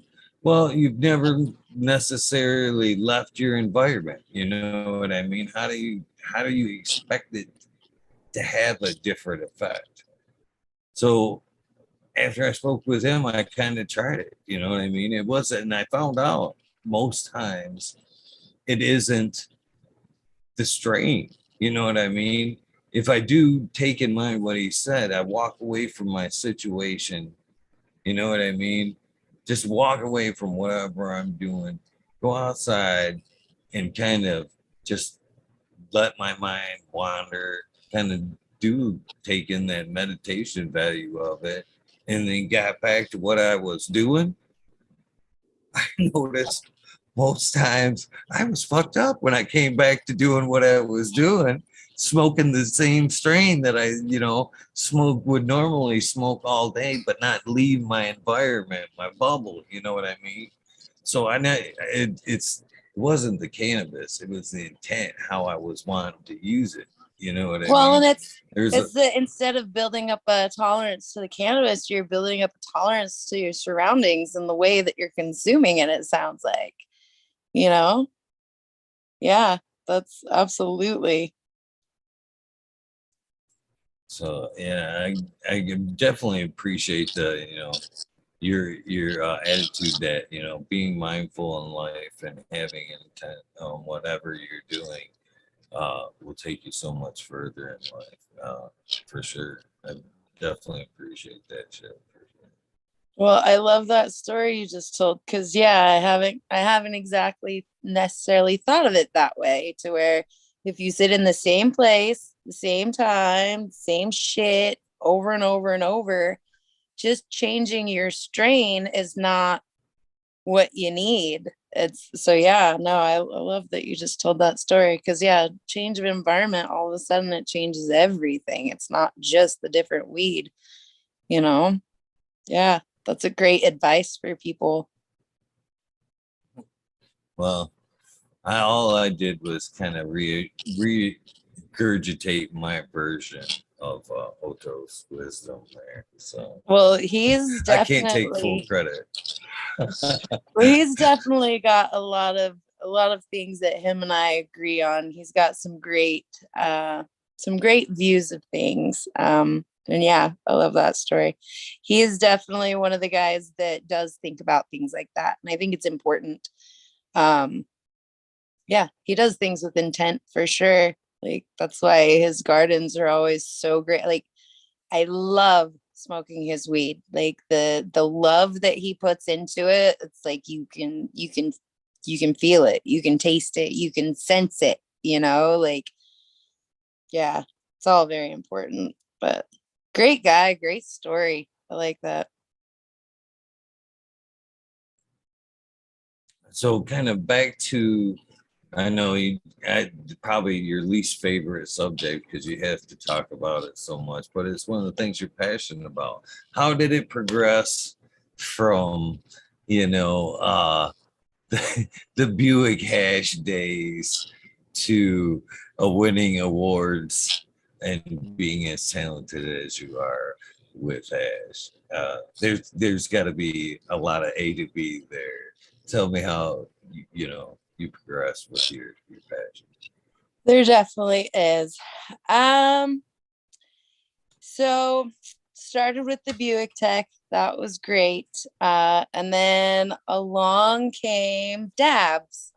At the time, like let's call it pre-dabs because I think some of us that are old enough and have been around, like we remember the butane hash oil or the honey oil we used to call it. And we'd have that friend that would have the jar of the liquid and we were blasting fucking PVC tubes, not even glass, like it evolved to at one point. But like, oh yeah, you pack it in this PVC tube and you run some shit into it and put it in a jar, then you smoke it. Like there was no purging, there was no nothing, but that was almost one of those things that when it came around, like yeah, it gets you fucked up, but it was just the diversity of it, I think, that was so interesting to me to see, that extraction method. It was new at the time, but it wasn't really new. It just wasn't out there very much. Like people didn't see the benefit of it because we didn't have dab rigs, which are designed to smoke the oil. So instead, we were smoking it on like safety pins with cups over it, or just dripping a couple drops of honey oil onto our bowls, or I used to use it to seal my joints. That really interested me because like I said, it was more so the scarcity of that. And I was interested because, like I said, I got sick of butter. I got sick of working at these places and they would either burn the trim or I would talk them into making some butter. And those were the only options. And I was just like, what else can we do with this? So I had a friend that had told me about the honey oil extraction. We could do that. We just need the PVC pipes. So kind of the evolution of hash is really what got me to where I'm at. It's just that interest in like, well, what else can we do with it? Like, what else can I do with this? And then we come up with something else. And it's like, ooh, what else though? So the diversity alone was just fascinated me, you know? So when I moved to Washington, it was like a year before they went legal. It was like a year-ish after dabs really hit mainstream and people really kind of were trying to fine-tune that with their open blasting. And dab nails came out and they had all these different versions. So again, it was like the diversity of it, like, ooh, now we have new toys to smoke this out of. That's really interesting. What is that for? How do I use that? And so the constant evolution of it, I think, is really what kept me entertained and so interested. So when I moved to Washington, I was going to start to learn how to make butane hash and was like, okay, this is great. So I learned to open blast and kind of got the hang of that. And then the closed loop systems came out and it was like, ooh, what is this? This is neat. This is a new way to do something with this same plant, another extraction. So fucking intriguing, right? So I started actually on my quest by learning how to make BHO. Unfortunately, the situation that I was in, the guys that I was kind of working with, they wanted it to be a them thing. And so I would always get pushed to the side a little bit. So one day I just got super frustrated with it. And I was like, fuck this. I heard I can use a washing machine and I can wash this and I can make a different kind of hash. So if you guys are doing this and you don't want me to participate, fine. You're not doing this. And they're like, no. So I was like, cool, I'm going to do that. Then this is my thing. We're established on that, right? Like that's your thing. This is my thing. So when that happened, it was kind of just like my mission to figure out my own little sector. I was like, fuck, you guys are doing the edibles. You guys want to take credit for the flowers. You want to take credit for the BHO. What can I do that's mine that I can put my cute little brain to work and figure this shit out and have a different product that's not stepping on anybody else's toes or the whole like, no, that's what we're doing. So I was like, okay, I'm gonna be innovative and try and figure out a different method that nobody else at the time even wanted anything to do with.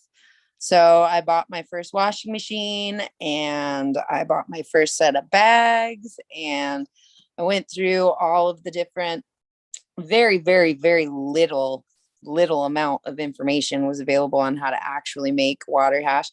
I didn't even know what the fuck it looked like for the longest time. Like all I had to go with was all the stuff that I'd seen in person, which was all the black, the pressed, I'd get like the crumbly bubble hash and shit like that. But I'd never actually seen in person, like clean full melt hash. So the first time that I started to produce that and kind of came out with this product, I actually did two different runs to start. And that's when I kind of learned the difference between different plants and the different hash that they actually have the ability to make. It's not about what I can do with them. It's about what the plants can do with what I do with them. So my first example of that, I think, is also what just really intrigued me. It was the fact that I had these two different plants. I washed one of them and it came out really white, but it was like crumbly, it wasn't opaque or it wasn't translucent at all. And I was like, okay, well, this is cool. It looks like the old school shit, except for it's much lighter in color because I did it under cold temperatures. So it was really different. And then the next strain that I ran, as I dried that one out, I noticed like a very, very noticeable difference that this was actually like translucent and it looked like little like clear balls. And I was like, what the fuck did I do different? And which one of these is right? because I had no idea. So I got these two very different products. And I have no idea what's what. I just know they're very different, even though I use the same exact process. And that alone was so fascinating to me that it really just kept me very involved. And so that's when I started, doing my different mixes. I tried pulling my plants at different times. I tried drying it. I tried doing it wet. And I just started doing all these experiments to come up with the different things. And I was just entertained by it. It's something that you're always going to learn something new. And for a brain like mine that just kind of keeps going, like I lose interest in stuff really quickly. But there's so much diversity to cannabis and especially to hash, even just in water extraction. Like we're using one plant, one method, but if you change anything up, either within the plant's life cycle of when you're actually processing that, or if you change anything up within the process of actually making the hash, you can come up with such different variations. And that alone just interests the shit out of me. So I think that's kind of really what got me from making the old school, like great pressed hash to shitty ass sift that was great at the time to honey oil, which was unpurged BHO, which was fucking great at the time. But that evolution of everything to finally come up with a product that, like, especially now that I have the names and the understanding, and I've seen so much goddamn hash. I have now can explain pretty much any hash on the planet. And how did you come up with this? What in the process did you change to do this? What within the plant's life did you change to do this? It just keeps my brain really busy, and with a lot of hands-on experience, I can kind of identify all that stuff, and I still continue to come up with new things all the time. And it's ever evolving. So, I mean, cannabis really is the one thing in my life that has kept me interested because it's kept me intrigued, and it's given me enough variations in every single thing that, like, I don't think I'll ever get sick of it. I mean, you change one thing, you can change the product you're looking at. And then when we go back to that now, I've been applying like the intent to that product. Okay, so we can make all these different products, but what are the benefits of these specific products? So if I change this one element, what am I doing to actually change the end product of that hash? And what is the effect that that hash has versus, say, a different hash, which was done this way? So it's just ever evolving. Like I just can't get bored with it. Every time I think I know everything, I find something else out, and I'm just fully aware that I will never know everything. And that's what I love about it. Fucking love that, keeps me from getting bored and complacent, and keeps my creativity intact, which is really important to me because part of the passion that I have is the ability to be creative with what I'm doing. So I kind of do things my own way, and I don't expect anybody else to understand it, but it's almost like an artist trying all these different forms and mediums to be able to produce whatever they want. Cannabis is just like that. So kind of flip it around a little bit about from the normal question that you get. I'm sure the normal question you get is which strains are the ones that are the real givers that you like to work with? But as a super talented hash artist, I think you kind of understand that it's kind of the way you approach a product, the intent, like you said, especially in the earlier days where you're talking about where it was more of a donation of, trim and whatnot. It wasn't, oh, I get this cultivar. Sometimes you have to just deal the card that's handed to you. How do you judge the material? Do you change tactics by whatever material you get? Do you look at it and you say, oh, this should be sifted, this should be, this is a good water extraction, this one should be, maybe a hard hydrocarbon extraction, or all of the above, it should be pressed into rosin. How do you value the material? How do you approach the material that you're handling? Really, it's more of a hands-on situation. I know we've got lots of little tricks that we show online, like the little jar tech to try and see if a strain washes. That can only give us so much information. The way that I gauge everything is I literally do a run. Like I do a wash, and if that wash comes out a certain way, I'm able to kind of evaluate what that resin looks like. I think it all just kind of comes down to like understanding your resin and working with enough different variations of it to kind of just get the feel for like, okay, I feel like this is going to make better BHO, or I think that this dry sift would be better as rosin because it's not very melty. Well, the best way to find that out is you actually have to do it, you know? So I'll take different strains through the different processes, and just by the process of elimination, I'm able to see what is what.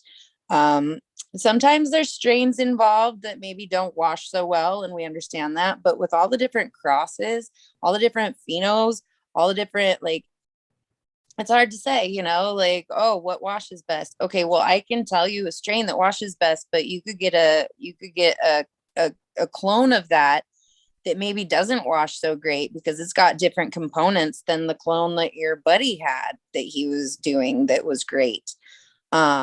So I mean, it just varies so much. It also varies from grow to grow, because different growers grow it differently. And so you're also going to have different takes on that. So the best way to really establish like what type of hashes is best to make is you just have to run it that first time. I'll wash it, and if it doesn't wash well, if it just kind of goes through the bags, I know that it's got small heads or it's too volatile, so a lot of those heads are bursting. And so for something like that, I would come to the conclusion that this is best for BHO because we're not able to collect these heads, but that doesn't mean that we can't extract those with butane or CO2, even an alcohol extract, because we don't need the full head in order to use those extractions. So that's the easiest way to know, like, if you don't want to make this into what you think you can turn it into something else, but you never know until you actually wash it. So I'll always do a test run on everything. I'll do like the jar tech on a couple things just to see, because sometimes like you'll have a plant that just doesn't really release anything for whatever reason.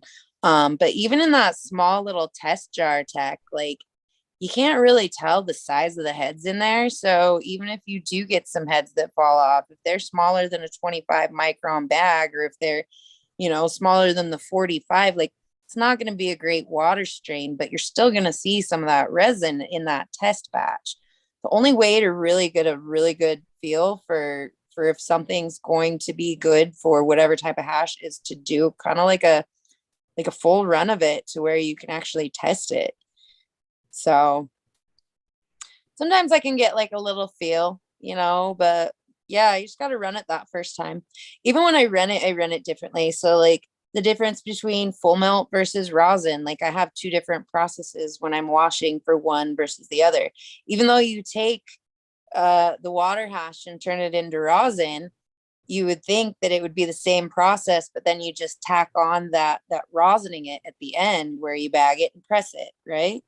But I even have different techniques that come in the middle depending on whether I'm going to make it into rosin or whether I'm going to try and make it into full melt. There's certain steps that I either add or take out, depending on what my end product is. But yeah, like at the very first, like the only thing you can really do is wash it that first time to see.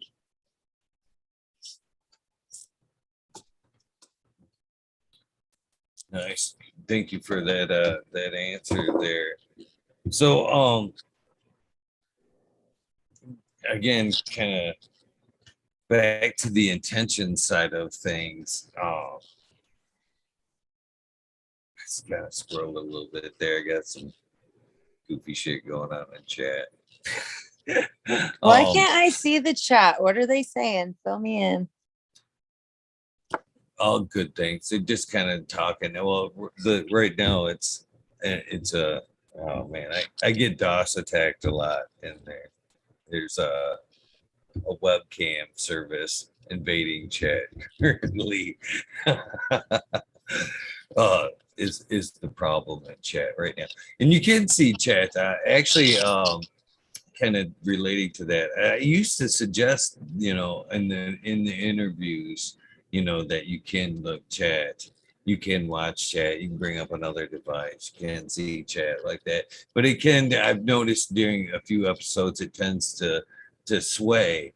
You know what I mean? When I'm trying to get that one-on-one story and chat's throwing out a million questions, it tends to deviate. You know what I mean? A little bit there. Yeah.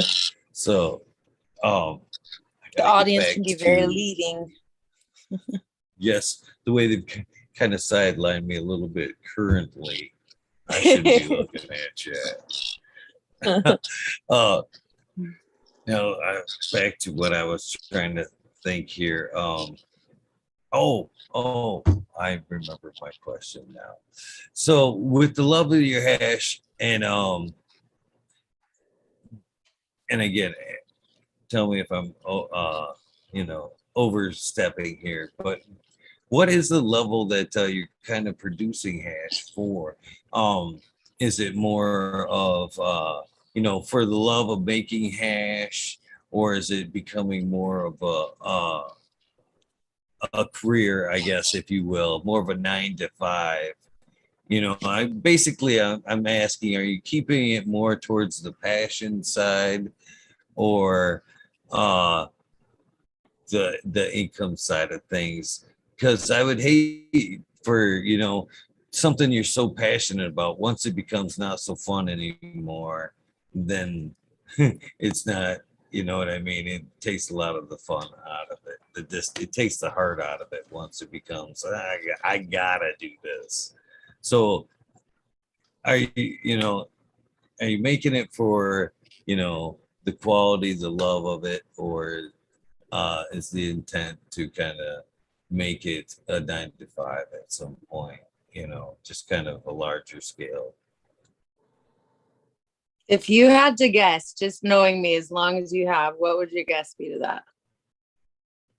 I would say most definitely the quality side of things and keeping your heart in it.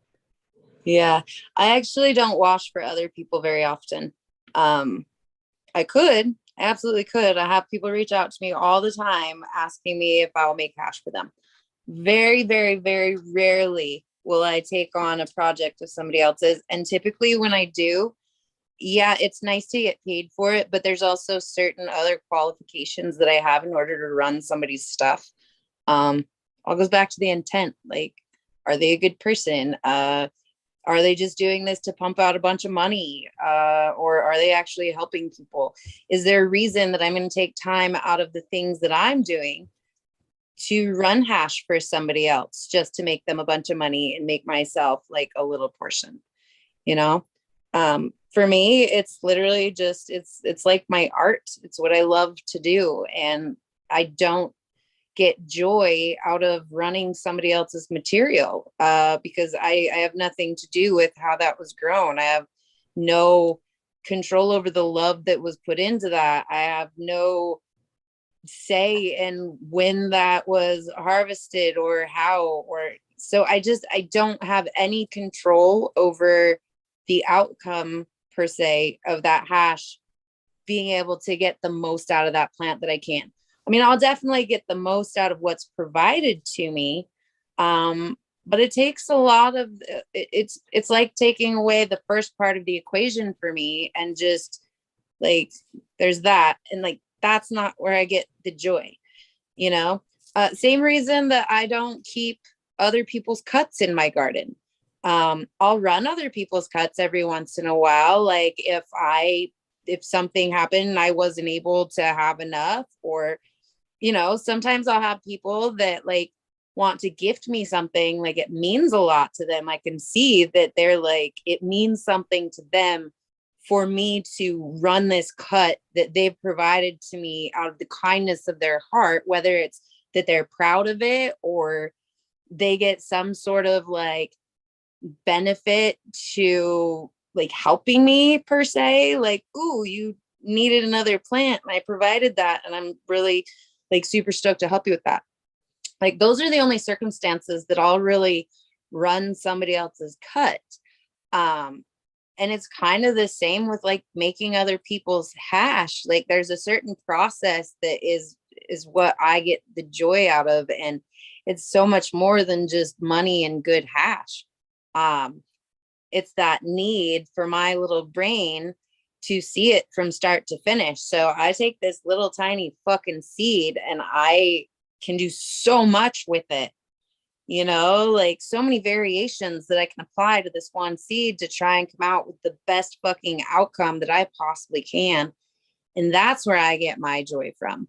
So yeah, I mean, if I was to just start washing a bunch of hash for people or taking on a bunch of clients and, you know, using my skills to the best of my ability to pump out a bunch of product for other people, I would have fucking quit years ago. Like, no, thank you. Honestly, making hash is kind of slave labor. I don't want to do it. I don't do it for that. I don't do it for quantity. I do it for the fact that it's my therapy, you know, like the gratification that I get after spending so much time on not only just growing the seed, but let's take it back a step farther than that. How about acquiring the seeds? Like my entire seed collection, I'd say about 95% of the seeds in there, I have a backstory to each one of those seed packs. I can tell you where it came from. I can tell you who it came from. I can tell you how I met them. I can tell you where I was standing when I got them. And there's all like these amazing stories that are tied in with each of these seeds that I've collected.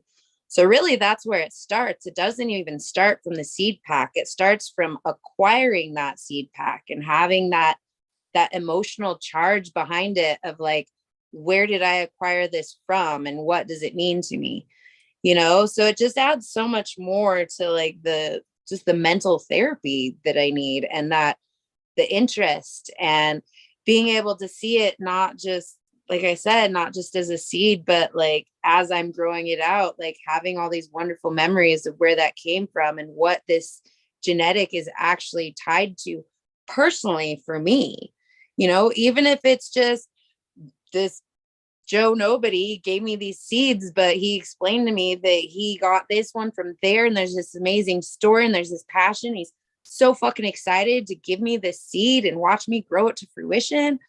Like there's a charge behind that, you know, and it's just so, I guess that's where the passion comes in, you know, is it's like there's a whole story to every plant that I grow. And it's not just somebody's cut and it's not just a dollar amount that's coming out of that. And it's not just knowledge that I'm gaining about the strain. It's like every single plant has this individual meaning to me that allows me to do the work that I do and have that personal gratification.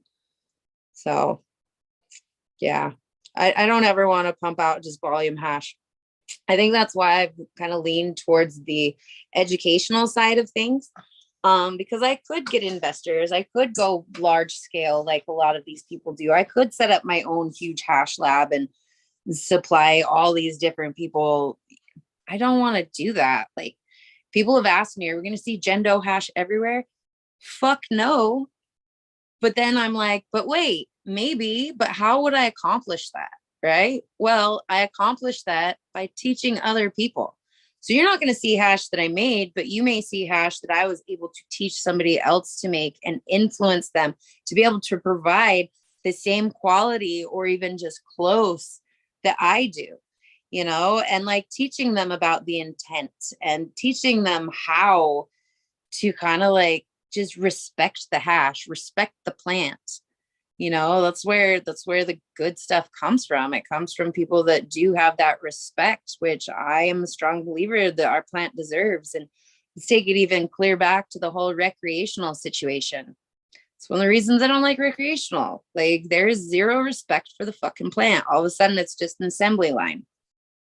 I don't like that. I feel like it's doing an injustice to our plant. Again, is it necessary so that we can have it available to a larger amount and a larger group of people that wouldn't have had access to it before? Yeah, but that's just not where I live. You know, that's not my personal area of what I want to be involved in. So I'd rather, you know, teach people, like teach man to fish type of situation. Yeah, so you'll never see mass produced hash by me. It's always small batch. It's always something new. It's always something that I can be very proud of and that I can really get joy out of providing to the patients. So, yeah. Awesome.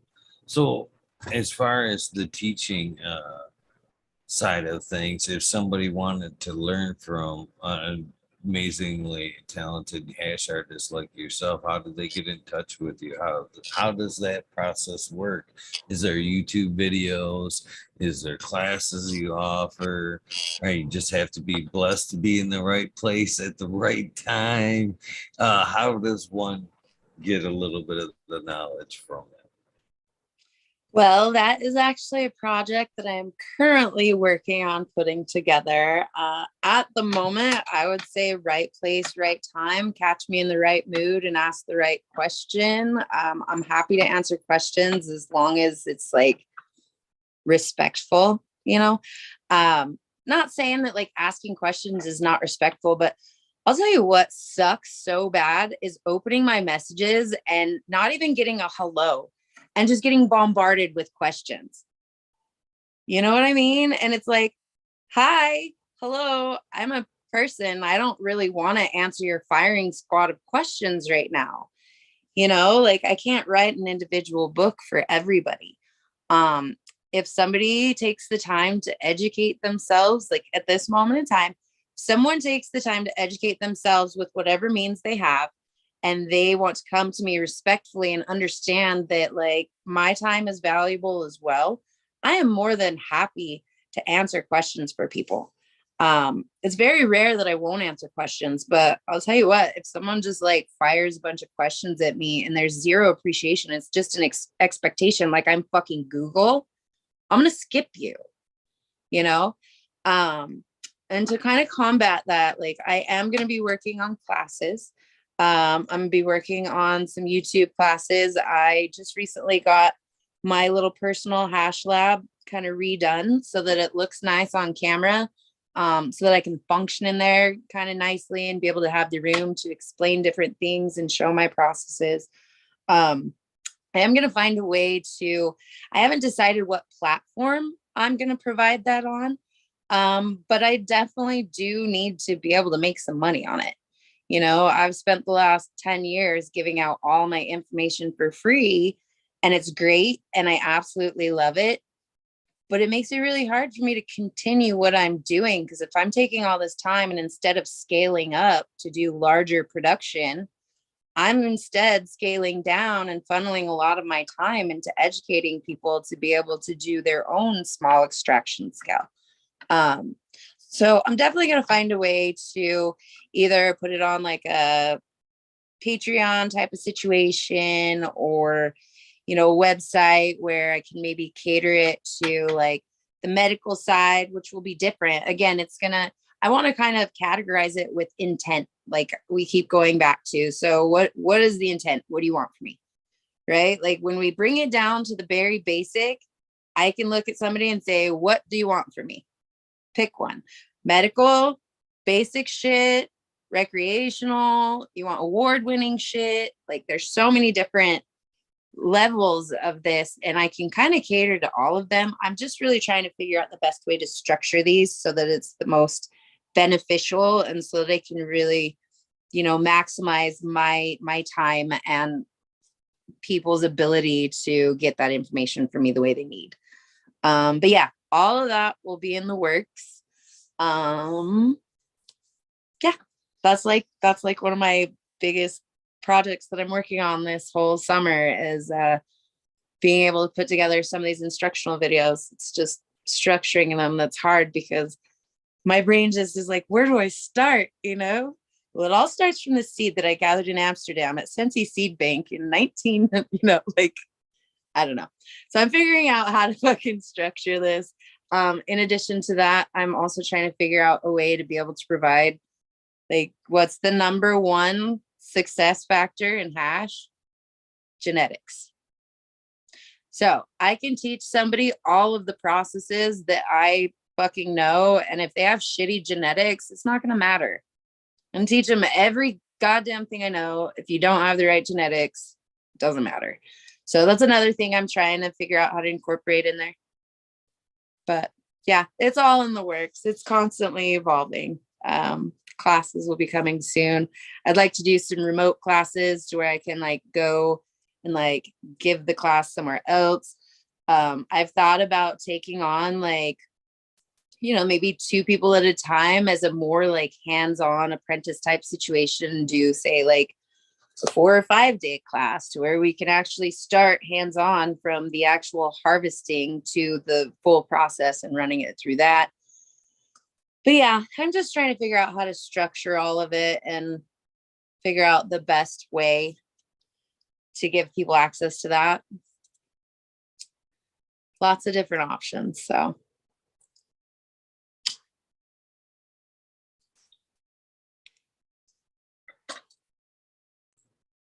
So I greatly appreciate your tack there to teach versus kind of scaling up. It definitely may not be as fruitful, though I hope it is. It's not. But it's definitely not. But again, it's more over kind of what you want to achieve. What's fruitful? Would I be happy with a fatter bank account? Fuck yeah, I would. But if it's at the expense of my internal happiness and what drives me to continue doing what I'm doing, then how long can I possibly pull that money in when I hate what I'm doing and want to quit?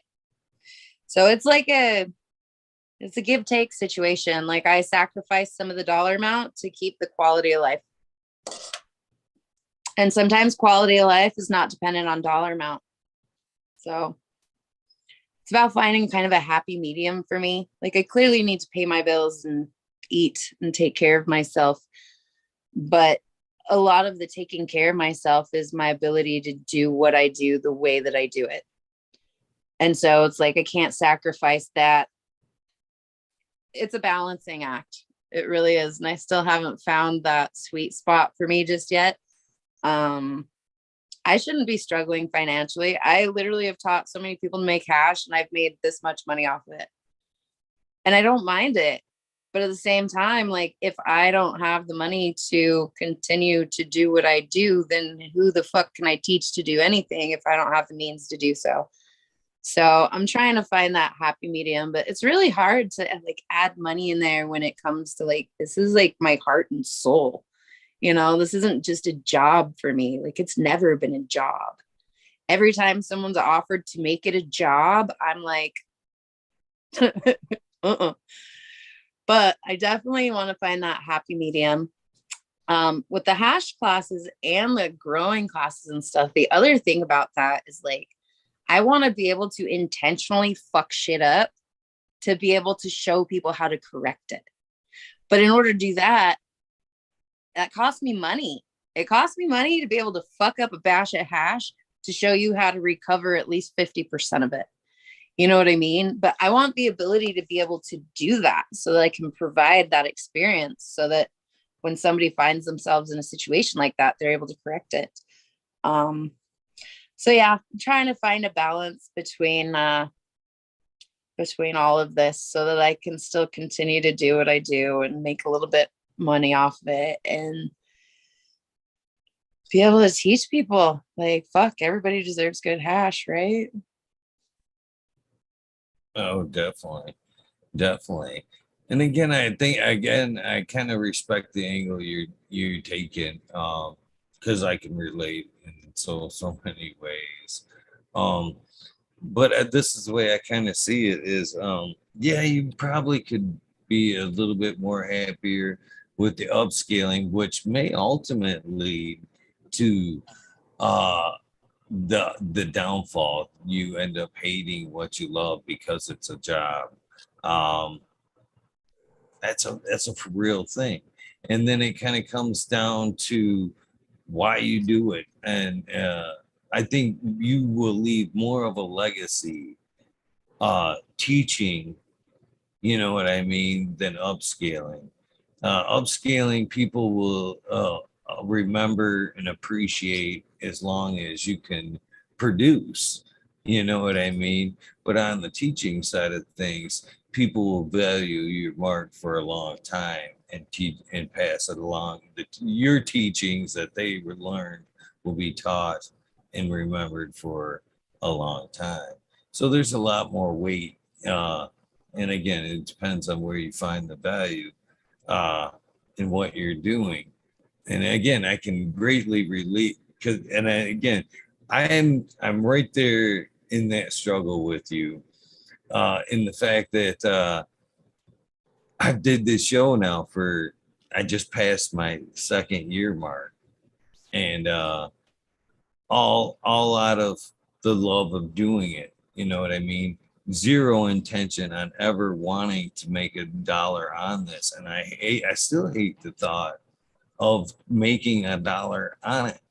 To be honest with you, it's still for the love of it.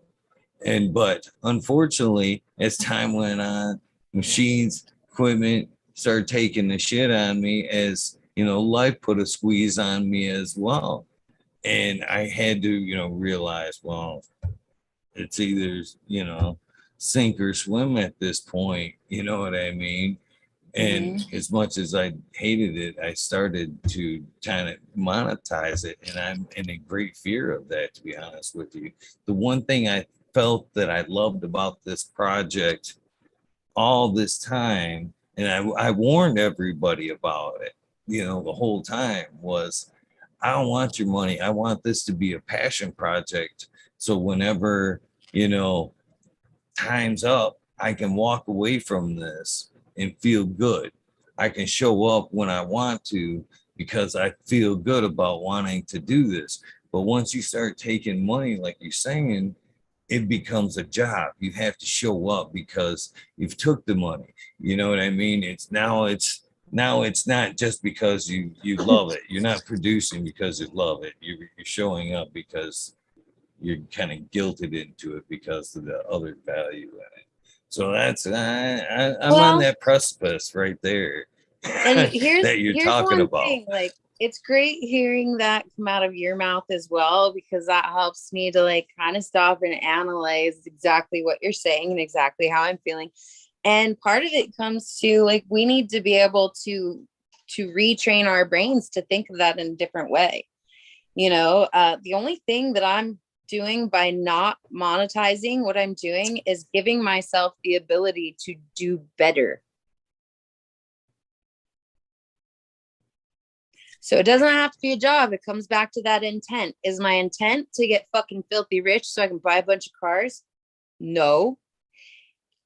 Is my intent to be able to keep up with the technology, to be able to allow myself to make these mistakes that it's going to take in order to train people how to work through those mistakes? That costs me money. So the longer that I don't get money for what I'm doing, the less effective I'm actually able to be with the people that are looking up to me to be able to provide this information for them. So a lot of it comes into this way of thinking. And I think that a lot of us cannabis people, like, are a true medical cannabis people, like we were almost trained and brainwashed into the fact of like, no, we're helping sick people, and to have a good heart, you can't charge for that. Well, guess what? If I can't pay to grow your medicine that I'm not charging you for, you get this once, because I can't fucking grow it again because I don't have the money to, Yet if I'm getting money and I'm not a greedy person, like, I'm not doing it for personal gain, but there's a big difference between wanting to monetize so that I can fucking like just fill my goddamn bank account and just be slobbish about it, or the fact that I realize that the more money that I have, the more I'm able to help people, the more resources I'm able to procure and provide. And without money, I can't do that.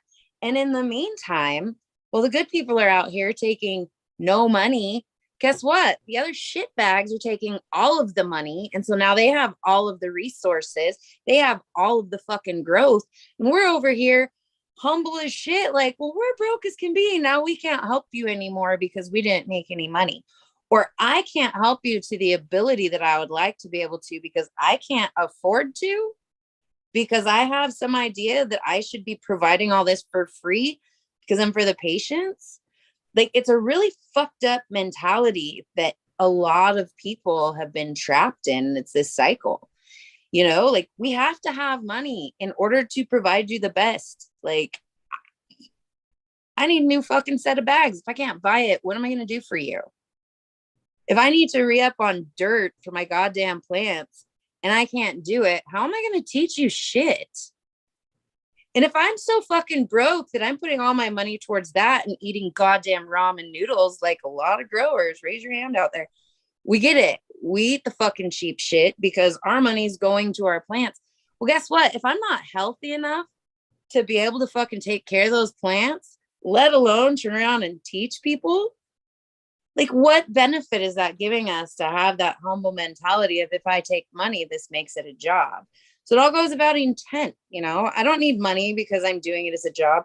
I need money so I can provide more to the people that I'm trying to provide to, and also provide for myself. And I have a family. I should be able to provide for myself and my family and everybody else, you know? And so I think it's just a lot of it is we have these conflicting points of view of taking money versus helping somebody that's a patient, right?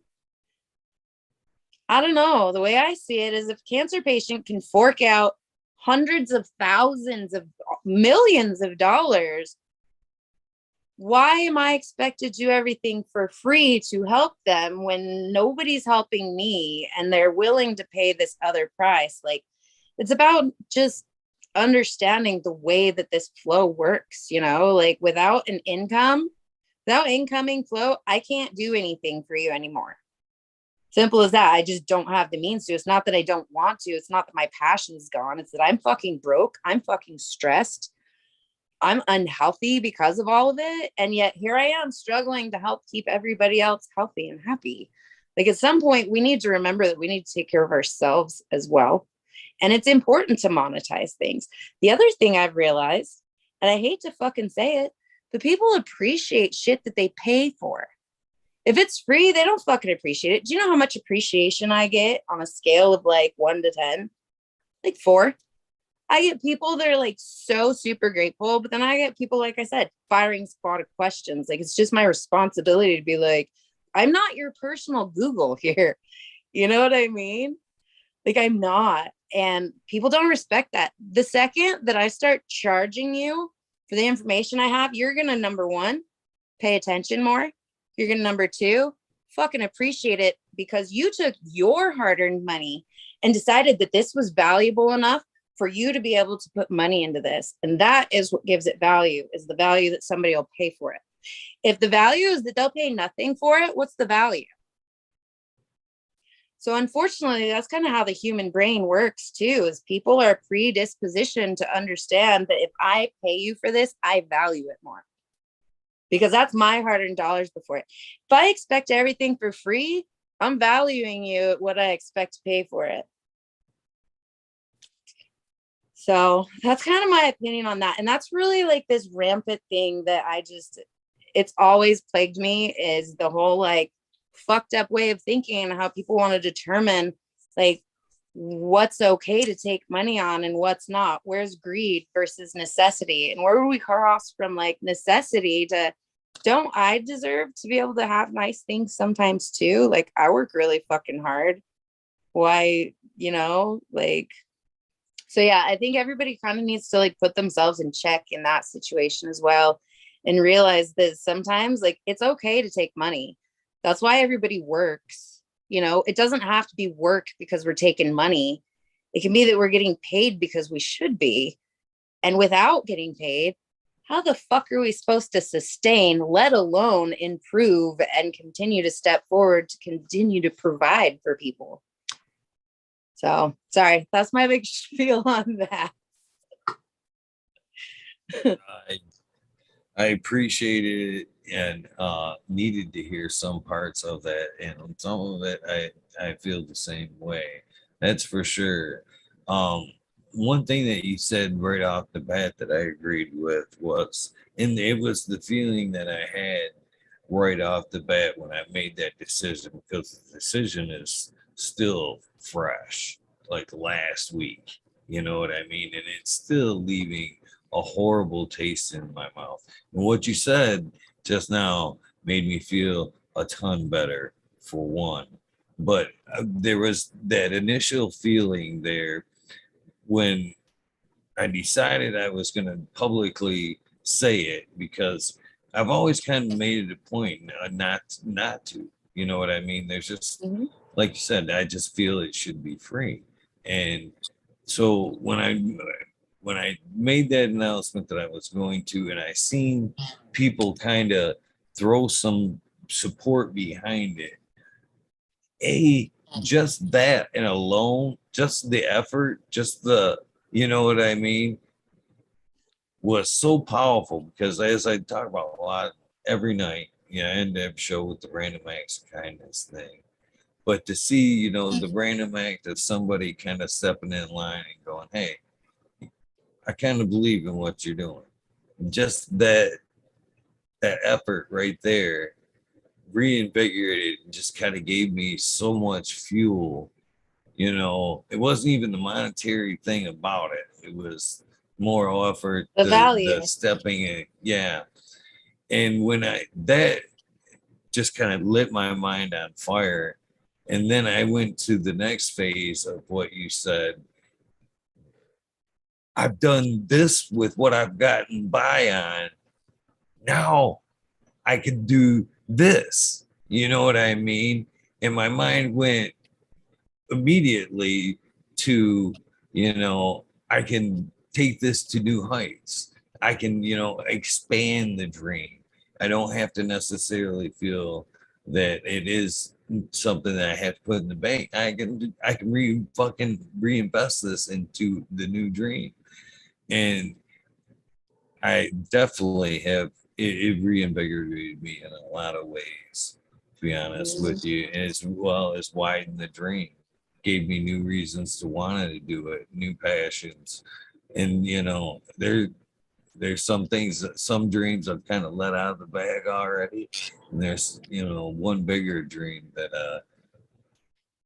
I hope to really achieve with this whole thing, that keeps back with the initial goal of, you know, wanting to give back and doing it because my heart's on the right reason.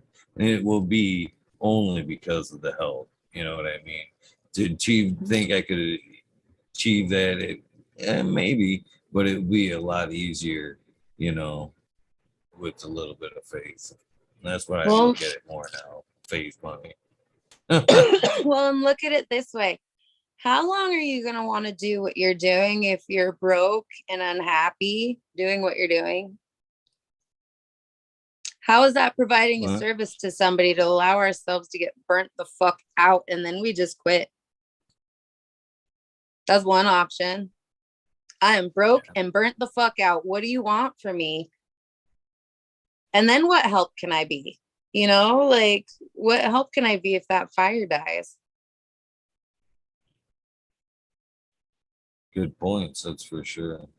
And that's kind of the way I feel, you know. Yeah, there's a longevity situation that comes into place where it's like you can only do something for so long while we suffer. We suffer for the greater good of everybody else. And as much as that is very noble of us, at the same time, how long do you expect me to do it if I'm broke and burn out? Boom. All lessons stop because fuck this, fuck that. Like, you know, like nobody wants that. Then what good are we to? So it's never made sense to me. Like, why should the greedy people take the money and the people that actually are using their resources to give back to the people? Like, why are we the ones that are always so like humble about wanting to take money? These assholes are taking all the money. We're the ones that are going to do good things with it. So the way I see it, the more money I acquire, the more I will personally actually help people. You know what I mean? Like, that's kind of where I'm at right now. It's like the more money I have, the more money I am able to help people. Do you realize that it took me 6 years to sell my first gram of hash? Not because I didn't have hash, because I had this mindset that I couldn't take money for it. I couldn't. 6 years before I sold my first gram of hash. I don't need to feel guilty if I'm going to start charging for online classes or for people to reach out to me with questions. Like, I have hand over fist proven that I am for the people and shit. You know what I mean? 6 years to sell my first gram of hash. That's pretty amazing. That says a lot. I mean, and it's provable. Anybody can hop online and fucking post that question in the world. When's the first time anybody actually paid a monetary value to me for their hash? A couple of years ago. Like, because that was my heavy mindset, was I can't take money from this. Otherwise it takes away from why I'm doing it. I didn't realize that I would struggle so fucking hard because of it, that there would be days that I can't fucking do it. Never mind not want to do it, because I am broke and burnt out, but like can't physically or financially do what I want to be able to do to help people. Like, I literally was cutting my own fucking hands off. I still do. I still need to find that balance, you know? But it's a hard thing that I think that a lot of people actually in our positions definitely struggle with. And I think there needs to be a certain mindset change to that, because we really are just doing a big injustice to people by not being able to provide them the best that we can. But like, people don't realize financially, like, man, it's fucking hard. You know, nothing in this world is free. So yeah, it's important. It's important for people to understand that too, because there are a lot of people with their hand out. Me, I deserve things for free. Okay, well, why? Why don't I deserve the same? Like, why do you? You know, I think a lot of people really take advantage of people's kindness and generosity. And honestly, that does a very large injustice to the other people, because guess what? If I got 5 assholes that are before one person that really has a genuine question, if I get 5 assholes just being kind of, and I don't mean like flat out disrespectful, because nobody's like, yo, bitch, give me your fucking sauce, you know? No, but it's like, no, hello, like 6 questions at once. Like, what the fuck? You know, like, or like zero back information on their own as far as learning themselves, even the basics. Like, you're just going to hit me up and be like, tell me how to make hash. Ready to go. Like, what? Google, this is not Google. Stop, you know? So what about the poor asshole that's like, I really have a genuine question. I've done my research. I'm just at this one spot. Like, dear God, can you please help me? And I've had fucking 4 of these other dickheads in my DM. Am I going to be as interested in helping this one person that really does deserve my help? No, I'm going to be like, can everybody fucking stop? And that's not fair to everybody else either. And I don't think people understand that side of the world either. Is like, disrespectful people that don't put value to things that us professionals do really are ruining it for the rest of the people too. You know, so like, I wish there was more awareness on that, because it's funny.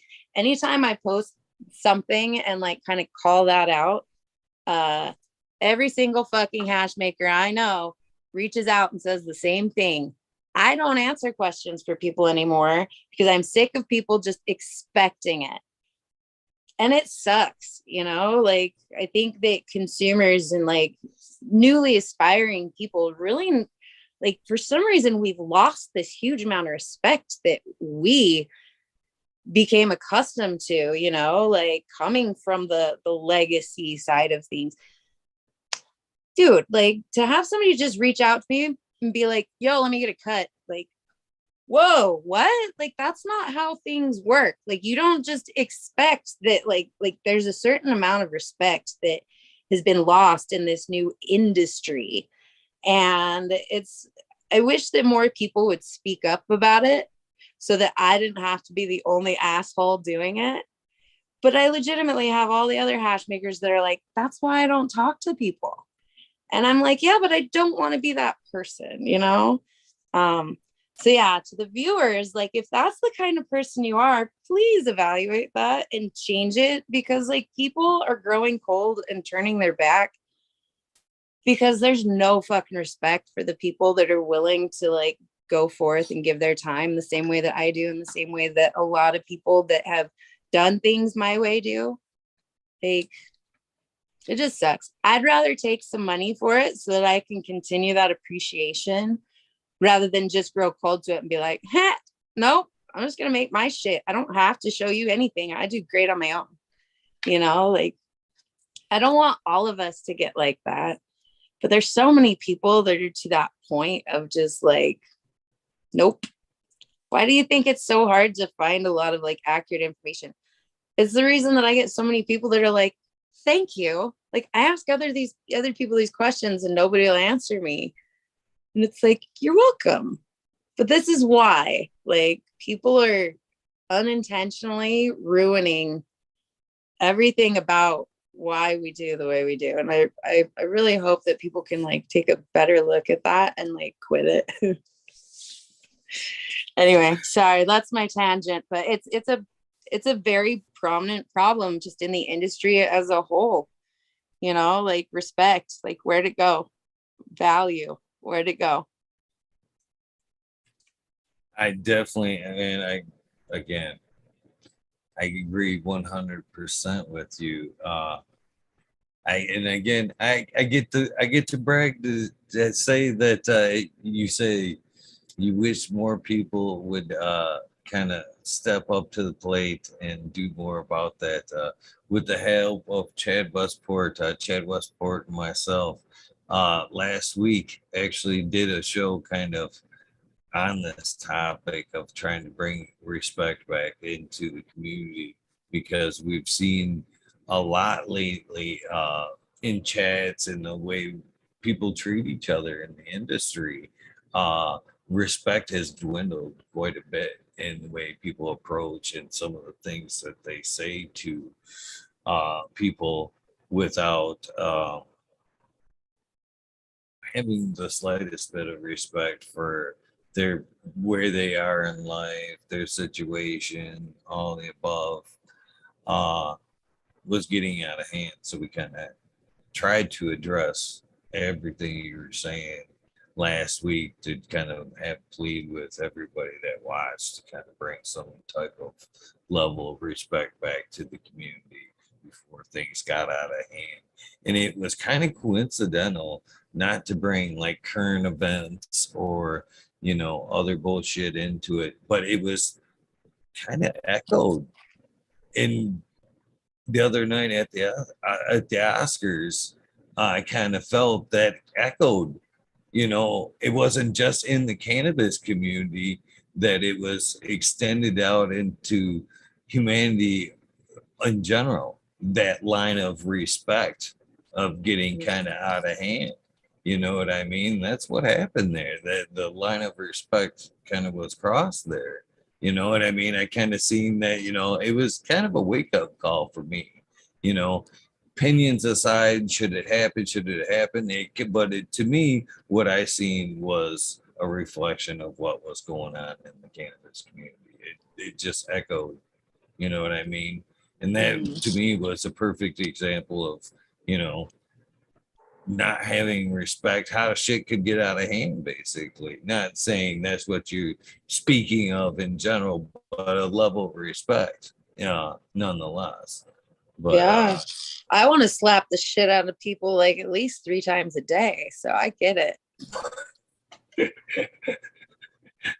Honestly, since we bring up the Oscars, I 100% agree with you. I do think that was staged because Ukraine, who? What was that? COVID, what? Yeah, nobody knows. Everybody's talking about the Oscars. I think it was fake as shit. But I do agree with the concept behind what you're saying. If it wasn't fake, because hell yeah. Like, I think more people need to get fucking slapped. Hypothetically, not like, I'm not trying to like get all fucking violent on people, but like, yeah, it's sad. You know, the internet, everybody says, oh, the internet's to blame for the lack of respect. Is it? Yeah, a large part of it. Large part of it are fucking shitty parents that didn't, you know, discipline their children and just sort of let them grow into fucking assholes. God, yeah, this whole world is just kind of shitty right now. And I would love to be part of one of the voices to be like, hey guys, do you remember to not be fucking assholes all the time? I don't know. Can we like cohabitate on this god awful rock floating through space in like a good way so that everybody benefits? You know, I just want to be the cute little fucking garden fairy that frolics around and makes my hash and like spreads that love to people. And man, the world makes it difficult to just like remember, like we all need to have some respect for each other because fuck, man. Yeah, it's gotten bad. well, that's what I took away from it as well. You know, I'm not necessarily jumping in down the slap side of things, but and again, not weighing in on the real or fake side of things either. But I do hope that people do take some kind of note, you know, of how to treat each other. You know what I mean? How to respect that line of respect, bring the line of respect back. Mm-hmm. Like, don't make me, I might be a grandma, but don't make me get started with the fucking back in my day stories because I'll fucking do it. I will. Back in my day, if you approached your fucking dealer and blah, blah, blah, you would get, yeah, no, don't let me start with the back in my day stories just to try and like remind people. But it's so interesting with how the entire culture is now turned to industry and it's like, man, it's just there's so much is just getting lost and it's so sad. And I hear other people talk about it too, you know, but man, if we don't talk about it, it's literally just going to disappear, you know. I like those back in my day stories. I think I'm going to start a Grandma Doe page and just do like straight up fucking back in my day stories. It's coming. Grandma Doe 420. I just am inquiring the title myself. I just found out that I will be a grandfather in June, and I'm fucking totally stoked about it. To be honest with you, I never thought all the years of raising kids, I was like, I'm not ready to be a grandpa. I'm not ready to be a grandpa. But the last couple of years, I've been like, don't be so bad. And my girls were all like, it's never happening. It's never happening. Fuck this world. Fuck this world. And then I got the call the other day and I was like so stoked. You know, it's again kind of a new horizon that I'm so looking forward to. You know what I mean? Dude, think about it. A kid that you can give back. Yeah, take this. It's crying. And again, that has some to do with it. I love the whole process, especially when they're young. Just kidding. But for me, and again, no offense, I raised 3 wonderful girls, but she is offering the boy that I never got to play with. So yes, I get to give him back, but then again, I get to have all the experiences that I never had raising a boy. So I'm very, very, very much looking forward to the next phase of becoming a grandfather.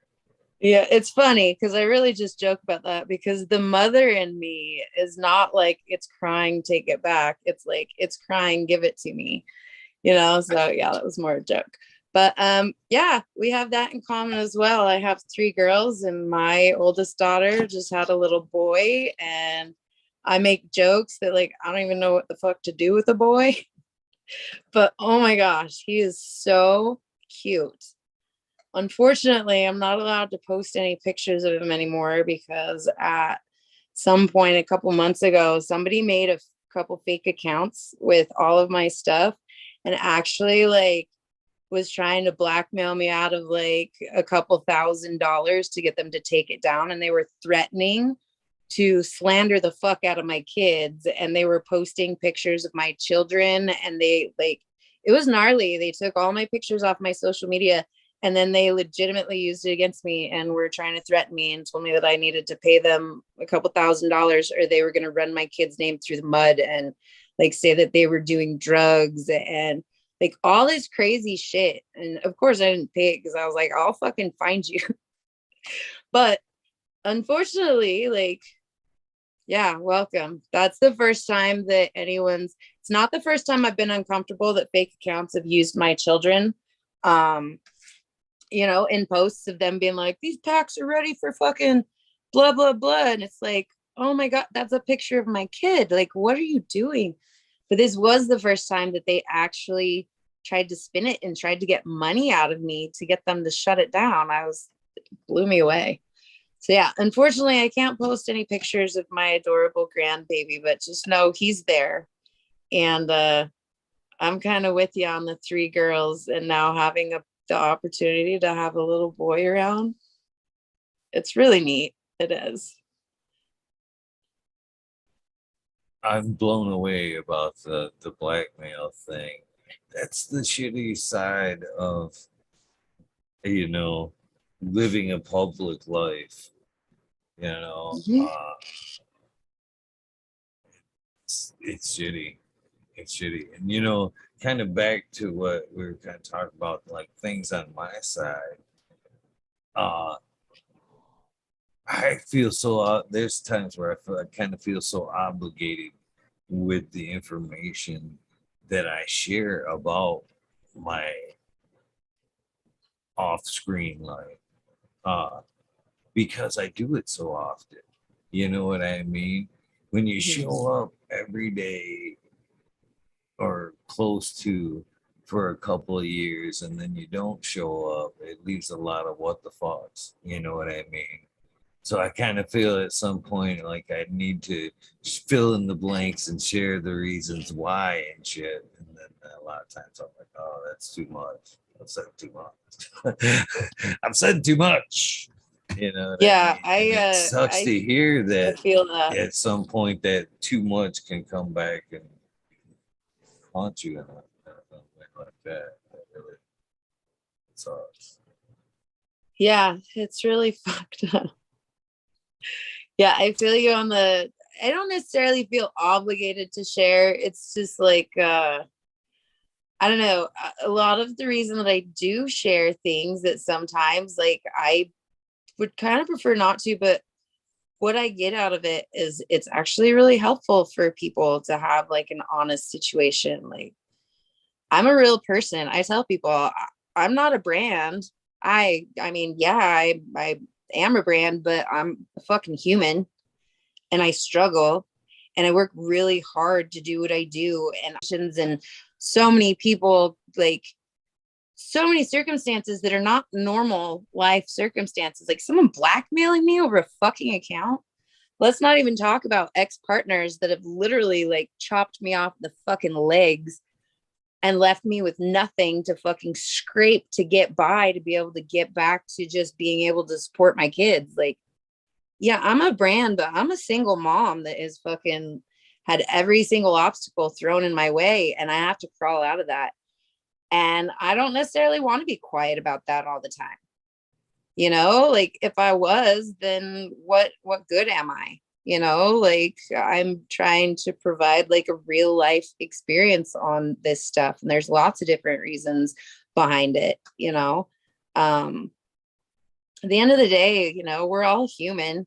And I think it's important for those of us that do share these very human characteristics. It's important to have people like us out there, you know. Um, the messages that I get that are always like just really touch my heart, or the appreciation for me being real and for me sharing that, you know, I don't put on this insanely fake facade that everything's great, and like I share the good and the bad, and along with love and passion, there's also like grief and despair. Like you've got two ends of this spectrum. You can't always just share the one. Otherwise, like I am just a brand and I'm not showing my human side. But I'm fucking human, and I benefit from the people that benefit from me sharing those things. You know, that's what helps me continue to pull myself from the fucking bottom back up when somebody has fucked me over, you know? What else would I do? I could just disappear.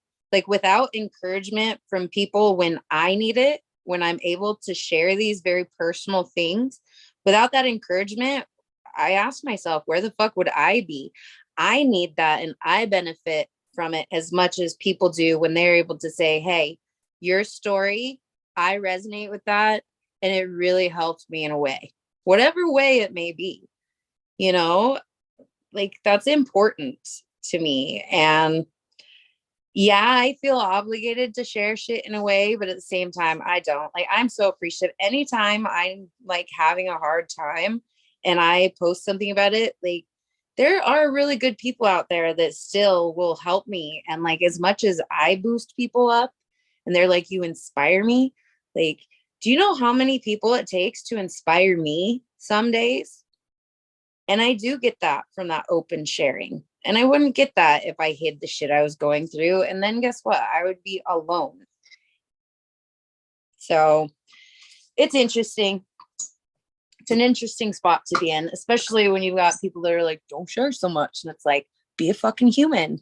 Like, you know, this is not my business page, people. Like it is, but it isn't. Like I'm a person just doing the best I can. And so, yeah, I fit into a different little category than just like cannabis business. You know, it's, I don't know, people get vested into our lives. Like people actually care. People care. If we disappear, it's not just like, what the fuck? It's like, there's genuine concern from a lot of people, you know, and they look up to us. And it's like, it's not even about, I have to post this so that people know. It's about like, no, like when you share with people like this, you have to accept that you genuinely have some type of an impact on their life. You know, I mean, it took my 12-year-old daughter telling me, hey mom, do you realize that like you really like, and like people really look up to you. Like if you like their stuff or if you comment, like people genuinely get excited. Like people look up to you, and it's important that you're aware of that. You know, she's like, when some of my favorite people reach out to me and even just them liking my comments, she's like, mom, it does so much for me.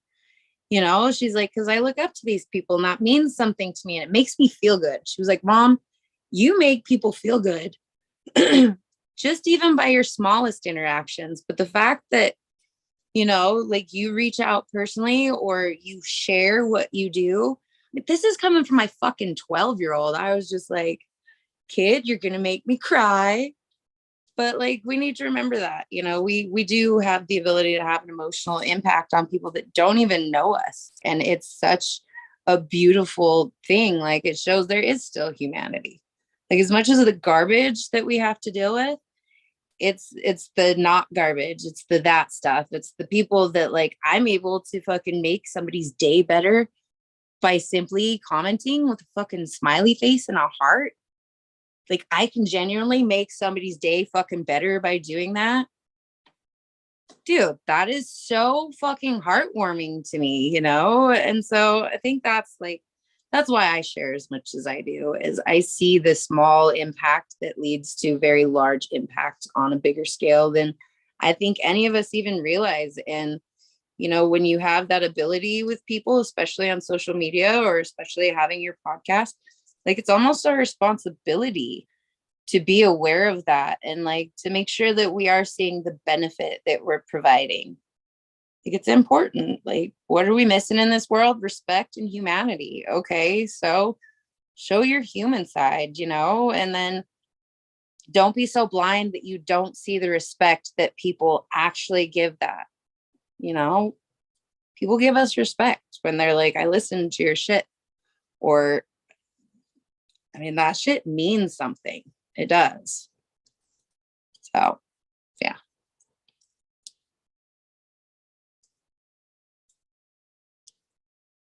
You know, again, some of that I guess I definitely needed to hear. And then again, I think the value in what we do, why we do it is very similar, to be honest with you. I think what you just said very much sums up the guilt or some of the guilt I had in monetization. It's because I always have gotten so much more of value out of everything you just said. You know, the little DMs, the whatevers, them things that carried so much weight with me, and they do that to me. I mean, how do you fucking really put a price on that? You know what I mean? To know that you brighten somebody's day or you're having some type of impact, you know what I mean? Then to turn around and think, you know, I should charge a buck for that. To me, that's where my moral value falls. And you know what I mean? That's my moral dilemma. I'm already. But that is where the disconnect is, because again, if you're broke and burn out, are you going to be able to provide that to anybody? That's one of the other takeaways I've taken from it tonight. That lesson. So, I've definitely taken away a lot from this episode. And again, I had a ton of respect for you before, and I have more for you now. And that's what I love about doing this is, you know, I kind of what you said, you know, people have, I'm sure, a ton of respect for you as a hash artist, but allowing, you know, this, letting them in on this builds a deeper respect, which, you know, people don't necessarily get to see. That's why I like to do these things, is to show people that, you know, this side of, you know, the coin. And Yeah. and again, a whole new level of respect. I had, you know, a lot of for you as a grower, hash artist, but even more so now as a person after having this conversation. So, you know, I thank you for everything you said, because a lot did take a lot of it, you know, away, you know, and I will, you know, ponder a lot of what we talked about tonight. So I appreciate it. I appreciate Thank you. your mindset, you as a person, you as a grower, as a hash artist, for sure. We share a lot of same values, for sure. That's awesome to hear. There's other people out there doing it for what we do for a lot of the same reasons. Yeah. Well, I appreciate you. Yeah, for a really long time, I would dodge podcasts or interviews and stuff like that. 'Cause especially being a woman in this area, and just being kind of like a woman in general. I mean, I never do like the woman empowerment or like women are picked on or this or that. But there's a fact that like I can't tell you how many times I've been told I should just shut the fuck up. Like your opinion doesn't matter. And so for a long time, it took me not coming on these because I do run my fucking mouth. Like if I feel something strongly, I'm going to vocalize it. And for the longest time, I got a lot of backlash from doing so, but I've never really cared. about what people want to think about what I have to say, if it is in a negative way. But the ability to have a positive impact just by using my voice, and telling my story and being able to share these things and not listen to those people that are like, just shut the fuck up, make your money, keep your head down. Like I'm not that person, So yeah, the podcast, like I really appreciate you inviting me on here because it's hard for me to be comfortable sometimes vocalizing these things. But like I said, if I can have an impact on people, whether it be our community or just humans in general, or like the fact that you're saying like that you're taking anything away from this other than I'm a little hash maker from Utah that blah, blah, blah, like that means something to me. So thank you for the opportunity to be able to, vocalize some of this. I think it's important. And a lot of people are in that keep your head down, your mouth shut mentality, just make your money. It's not worth the fight. It's not worth the argument. It's not worth the drama. And I'm like, first of all, let's like reconsider the word drama. Like there's important shit that people need to talk about to bring humanity and personality back into this human interaction that we have. And unfortunately, I feel like drama is a word that's used to discourage important conversation. So thank you for the opportunity to, be able to share my opinion on this stuff. Oh man, it's been my pleasure, and it's been everybody else's that's watching's pleasure as well. And I hope that that you will be available for the Ladies of Hash episode round 2. I think that will be a fun episode, the second round, even more so after we've had this opportunity. You're the only one that I did. You're the only one out of that episode that I hadn't had this opportunity until now to have. And it was well worth the wait. It was well worth the wait. So I'm much looking forward to the next encounter. So thank you very much for hanging out tonight. Just a few perks or whatever. This is how things happen on the channel here. Basically, there's the spotlight that me and you have done tonight, the introductions, the behind the scenes bio kind of thing. And then there's kind of the phase 2 of the channel, which I called Weed Nerd World. It's had several names, reincarnations in the last 2 years, but it's staying Weed Nerd World now. So basically how this works is the Zoom link that I sent you today is your Zoom link that is good for Weed Nerd World. Anytime you just want to come hang out with a few stoners and smoke, talk life. Sometimes we're talking hash, sometimes we're talking cannabis, sometimes we're talking mushrooms, sometimes we're talking mushrooms on mushrooms, sometimes we're talking conspiracies. You never and get down know. with all that. You never know what you may get into when you enter the Weed Nerd World. But where you can find those Monday nights is a Weed Nerd World. Wednesday nights, if I can remember, the West Coast Takeover is a Weed Nerd World. Other than that, I told you before the show, the time slots from 11:30 to 4:20 nightly. So basically, after we end this episode, I'll open it back up for the Weed Nerd World. And the Weed Nerd World is only open to past guests. So tonight's 606. There's 606 tickets out there for the Weed Nerd World. Like I said, you never know who's going to be there, what we're going to be talking about, but you're informally invited from now on. No invitations needed. It's come as you are, come whenever you want to. That's basically the invitation from now on. We would love to have you at any point. So please keep that in mind. Keep the invitation handy. We'd love to have you at any point. You just want to show up, smoke a bowl, do a dab, just pop in and out. Like you said, the impact that you have as that I know what you're talking about. So if you ever want to transcend that and bringing a little bit of that to the weed nerd world, it'd be pretty awesome. We'd love to have you.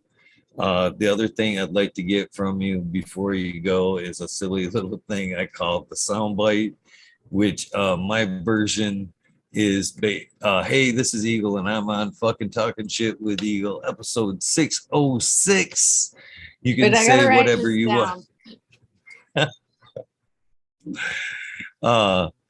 You can put whatever you want before or after that, as long as it's kind of got that in the shout out. I'd be grateful. At some point, this will be kind of a commercial for this episode, kind of a reminder. You know what I mean? At some point. So if you could be so nice to give me your sound bite, I am. Let me find Episode the what? word, but 606.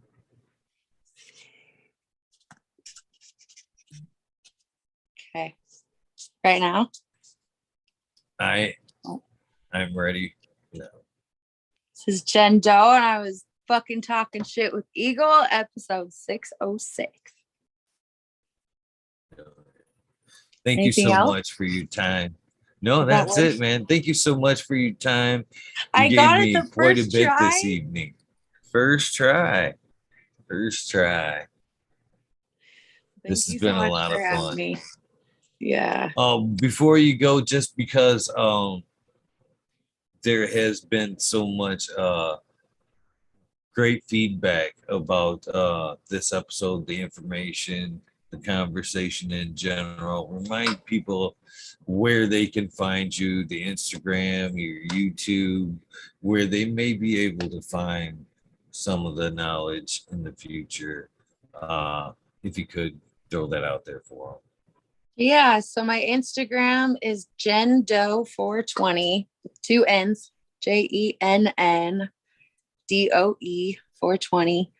I will be coming up with a website soon, but it's not ready yet. Most of my shit you can find on Instagram. If I ever disappear from there, just start searching the many hashtags that I use, like nudefarmer.com or jendope.com, like shit like that. But for right now, Instagram is the go-to. And when I get my website up and going, I will definitely keep everybody posted because that's coming soon.